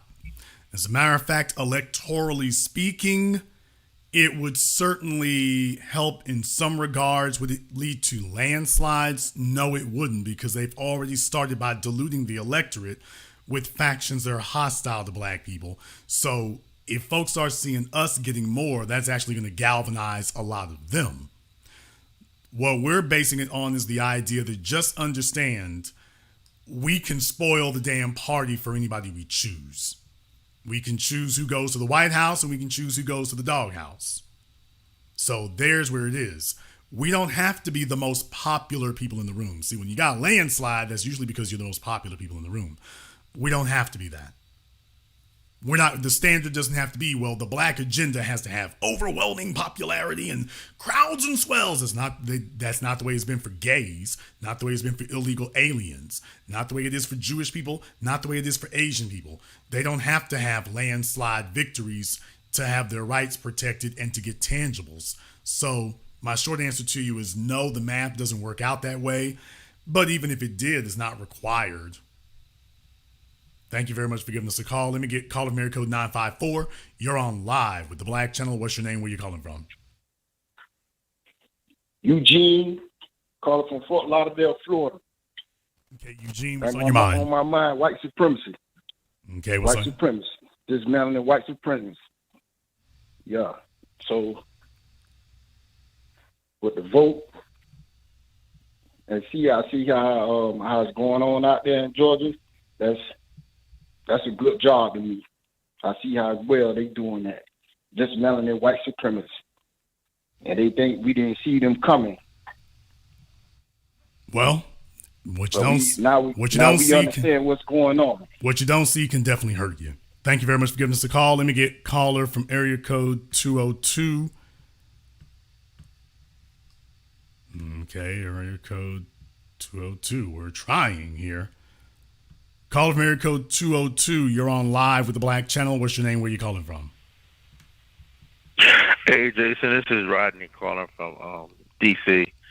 I just wanted to run something by you. I noticed that in the last couple of elections, that Republicans have actually been trying different strategies to win. You know, you look at where Biden told Ice Cube, "Oh yeah, we'll meet with you after the election," and Trump was like, "Oh well, forget that. I'll meet with you now." And then in Georgia, Stacey Abrams says, "Well, I can't really appeal to black people. I won't get the vote." And then Brian Kemp goes and meets with King Randall. So it's like the Republicans are willing to use different strategies to try to beat Democrats. But, you know, like you already touched on a couple times tonight, Democrats are just stuck into doing the same strategy over and over and over. More than that, the Democrats have contempt for us. Familiarity breeds contempt. And the Democrats basically see us not as their equals. They don't even see us as citizens. They see us, at best, they see us as children. And at worst, they see us as their pets. I'll say that again. The Democrats, at best, particularly the white Democrats, at best, they see us as children. And at worst, they see us as their pets. So our job is to operate at a almost subhuman level, and that we're simply to respond to whatever they say. So if they stamp their foot, we're supposed to come running. If they say jump, we're supposed to bark and leap, not even supposed to ask how high. So they see us with contempt. And every time they look at us, they take us for granted because they've always been able to. What's happening now is they're getting a wake-up call. And by the way, it's starting to sink in now. Karl Rove has talked about it. Fox News, MSNBC is in a panic. They understand you cannot take us for granted. You're going to have to actually do things. Now they're arguing over, well, why should we have to do it? It's like, okay, you sitting there bull jiving and wasting time. The election's coming whether you get on the good foot or not. So just understand what it is. It's powered by contempt. They've taken us for granted for so long that as far as they're concerned, they're like the plantation owners. This is just the way it's supposed to be. I'm in the big house. I'm on the porch. You're in the fields. You're in the slave quarters. And that's just the way it's supposed to be. We don't have to question it. Now questions are getting asked and they're not able to respond to it like they should because they're just so used to dealing with us the way they're used to. They're just set in their ways, which is why a fraud like Roland Martin or Simone Sanders can go and tell them, well, don't worry, I'll get them all in line. And then they go out there and fall on their faces. That happened because these people are so used to treating us that way that they haven't updated their books. Now they updated their files. Now they're updating the files now, but they're not going to go without a fight. They're going to go kicking and screaming. Thank you very much for giving us a call. Let me get a caller from area code 201. You're on live with the Black Channel. What's your name? Where you calling from?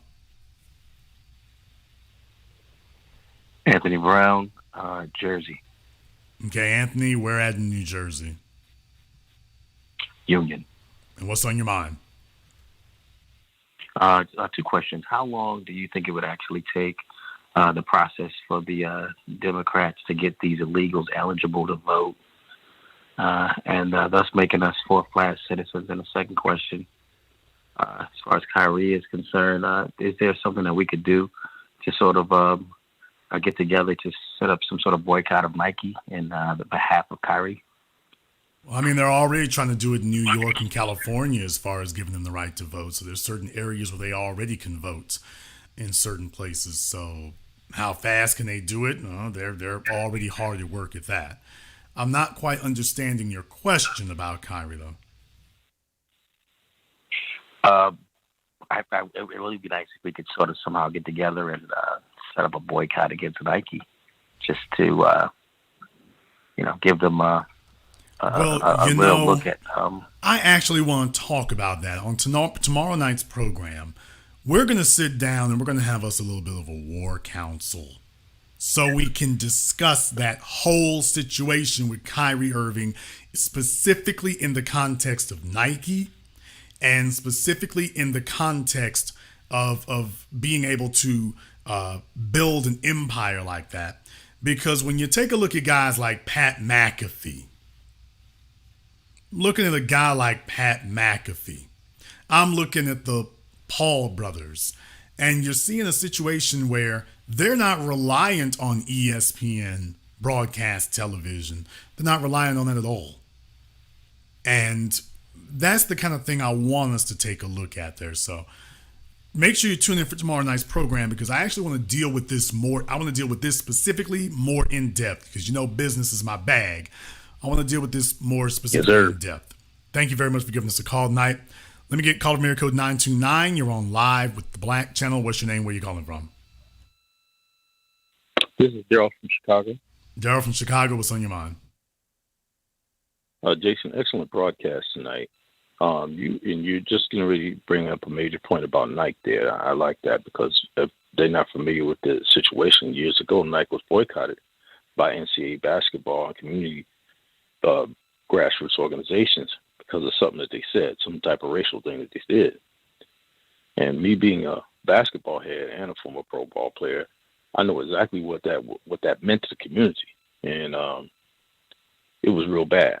It was real bad, to a point where other shoe companies jumped on board and they just flooded the market, and Nike was boycotted hard. So they were boycotted real hard. So again, that's one point. And the other one is that your broadcast is covering all the bases. Thank you for that. You got my nephews talking, and they ain't never said stuff like this before. And they didn't even go out and vote because of that. And the reason why, he said real clear, why vote when we're not getting nothing for it? It doesn't make any kind of sense. And this is what the effect of positive information does when you do this right. And I want to thank you for that, Jason. I really appreciate that. They've asked me these questions, and they listen to your brother. They're listening right now. And the thing is that we need to be on point with that. And that war council, that's gonna be a powerful thing you do tomorrow night. I definitely want to have a talk about that kind of thing. Thank you very much for giving us a call. I definitely want to address that. Let me get call from area code 651. You're on live with the Black Channel. What's your name? Where are you calling from? This is a Bill calling out of Minneapolis. Okay, Bill out of Minneapolis. What's on your mind? Your broadcast has been absolutely outstanding, and I do agree 100% that the fact of the matter is that if the Democrats don't provide the actual intangibles necessary for the growth of Black America, then there's no reason for them to vote whatsoever. I think what you've been basically seeing throughout the midterm elections is that how much the Black vote is really impactful for the Democratic Party, especially specifically when it comes to Black men in general, especially when it comes to the case study of Stacey Abrams.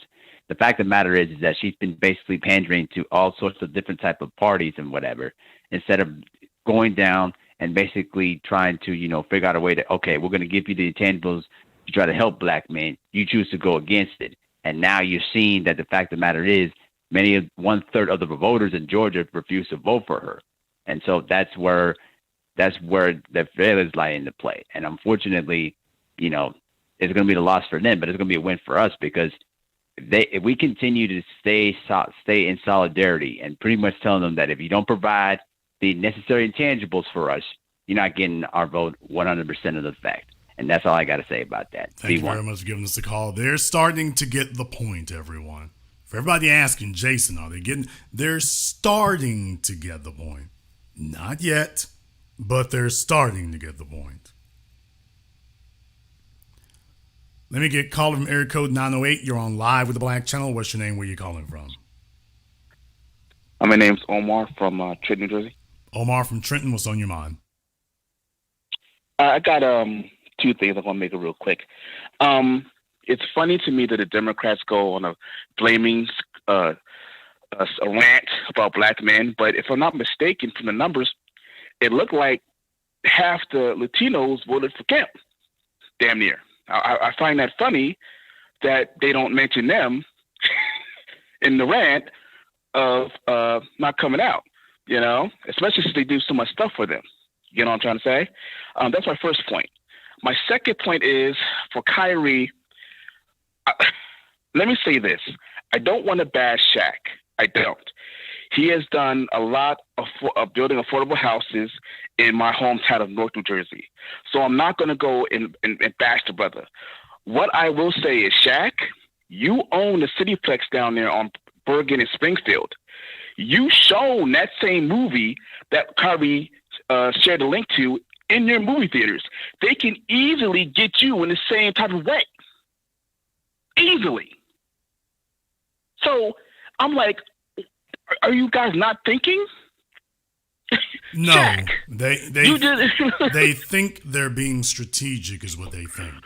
And as far as they are concerned, they are so far outside of black society that they got more in common with white people, Jewish people, Asian people. They have more in common with non-black people than they do with black folk. So we really just need to have a reckoning with ourselves to understand, hey, why are they acting like this? Why is Jalen Rose acting like that? Because as far as he's concerned, he's got more in common with the dominant society than he does with us. As far as Jalen is concerned, he's graduated out of blackness. I mean, yeah, he has to claim blackness when there's no other choice, but for all intents and purposes, he doesn't really have to do that. And for all intents and purposes, the way he lives, he only claims that when somebody makes an issue of it. But other than that, he as I said with Barack Obama, well, I'm black politically. So they use it as a political identifier. But as far as he's concerned, no. The life with Molly, that's his life. Remember A$AP Rocky? I don't know nothing about no protests, no George Floyd, man. I'm worried about Soho. I'm worried about Paris. Right up until they put handcuffs on him. So just understand their viewpoint. We have to level with ourselves. Most of these professional athletes, they don't like being black. They're ashamed of being black. And the moment that they have an opportunity to achieve the slave's dream, which is to graduate out of blackness, brother, let me tell you right now, that's the kind of thing that swells their souls. You got to understand the mind of the bootlicking Negro. You got to understand how it works. That's the kind of thing that swells their souls. Their souls swell at the idea that they can get love from the dominant society. That's what certifies and solidifies to them that they're different. So when they got a yacht full of white women, dude, that ain't no damn joke. Like, I want you all to think about this for a few moments. As black men, when was the last time you went anywhere and you had more than one female with you? Think about that for a moment. When was the last time you went anywhere and there was a room where you were basically the only male in the room? It was a room full of women and you were the only one. A room full of single women looking for a man and you were the only one. Think about that for a few moments. In your regular life, you can't tell me the last time that you were alone in a room with 2 or 3 females, black females. Now imagine these guys, they're on a damn boat or a yacht with a dozen white women. Not a white man anywhere in sight unless they got a white dude captaining the yacht. Think about that for a few moments, what that does to their psyche, what that does to their pride and their self-esteem. Think about that for a few moments. That's not minor. That is not minor. That's not a little thing. That's real. That's real. When you on a yacht and these chicks are sitting there in string bikinis or whatever, and they drinking and they laughing and they giggling and they're all booed up on you and taking selfies. Oh, JR, you the man. Oh, Jalen, I didn't know you were so tall in real life. They're rubbing on your stomach and stuff. Think about that for a few moments. This is the way these guys live. This is the way they live. For those of you who live in major cities, I'm not talking about outliers like, for example, Jacksonville or something. No diss on Jacksonville, but I'm talking about the real spots that have real prestigious clubs. New York, LA, Miami. I'll throw Atlanta in there. Think about that for a few moments. They're going to clubs that are internationally renowned. They show up and shut the club down, and it's a bunch of white chicks falling all over them, hopping out the rafters. Think about that for a few moments. That's the way these guys live. So as far as they're concerned, dude, they way above you. Way above you and way above me. We're not even living in the same world. And that is, it's always been a status symbol, and they still know it is. So they understand that. Just, we have to level with ourselves. This is the way these guys see things. That they have graduated out of blackness. He's not black. He's Jalen Rose. I mean, he damn near said it. I'm not black. I'm Stephen A. Smith. I'm not black. I'm Shaquille O'Neal. And the more money and influence that they get and the more connections that they make to the dominant society, the more they tell themselves they're not black. Not like you. So I guess the nearest analogy I could give you would be the immigrant buffer classes. The ones from Africa and stuff that come over here down in black folk like that. That's the way they see themselves. I mean, yeah, we're the same skin color, but I'm not black like you. So they're basically giving us, these athletes and stuff, a lot of these dudes are basically giving you the Akata treatment. That he's a member of a higher tribe. Well, yeah, we might all have the same skin color, but I'm a member of a different tribe than you. And they really do see it that way. In professional sports, they see it like a fraternity. And you'll hear them mention it that way. As far as they're concerned, they've exited. You got left behind. They've exited. And we all know that's usually the way it goes till these folk come in to get and claw all of it back. When they get ready to come get it all back, then it's a different story. Thank you very much for giving us a call here tonight. Yeah, it's a different story when them people come to claw it all back for you. Then all of a sudden you're going to be the blackest thing in the room. You're going to be the blackest thing in the room. We're going to go ahead and wrap things up here tonight. I want to thank everyone who has contributed to support tonight's program here on PayPal, Cash App, Super Chat. All of you who tuned in to do that. So thank you very much here to Keith. Thank you very much. And to all of you tuning in here tonight. I did tonight's program because it was essential that we do a post-mortem on this. We've told you about this. The election in Georgia is behind us. The reverberations and the shock waves of what have happened are going to reverberate all the way until the next election cycle. First of all, with Warnock and Herschel. See if they start leaning on black men again, or whether they start beating up on white women and saying, hey, you white women need to come vote for Warnock. Wonder who they're going to go after. Wonder who they're going to put the pressure on. Wonder who they're going to wag the finger at. Are they going to wag it at white women? Are they going to wag it at Latinos? Are they going to wag it at black men? I wonder.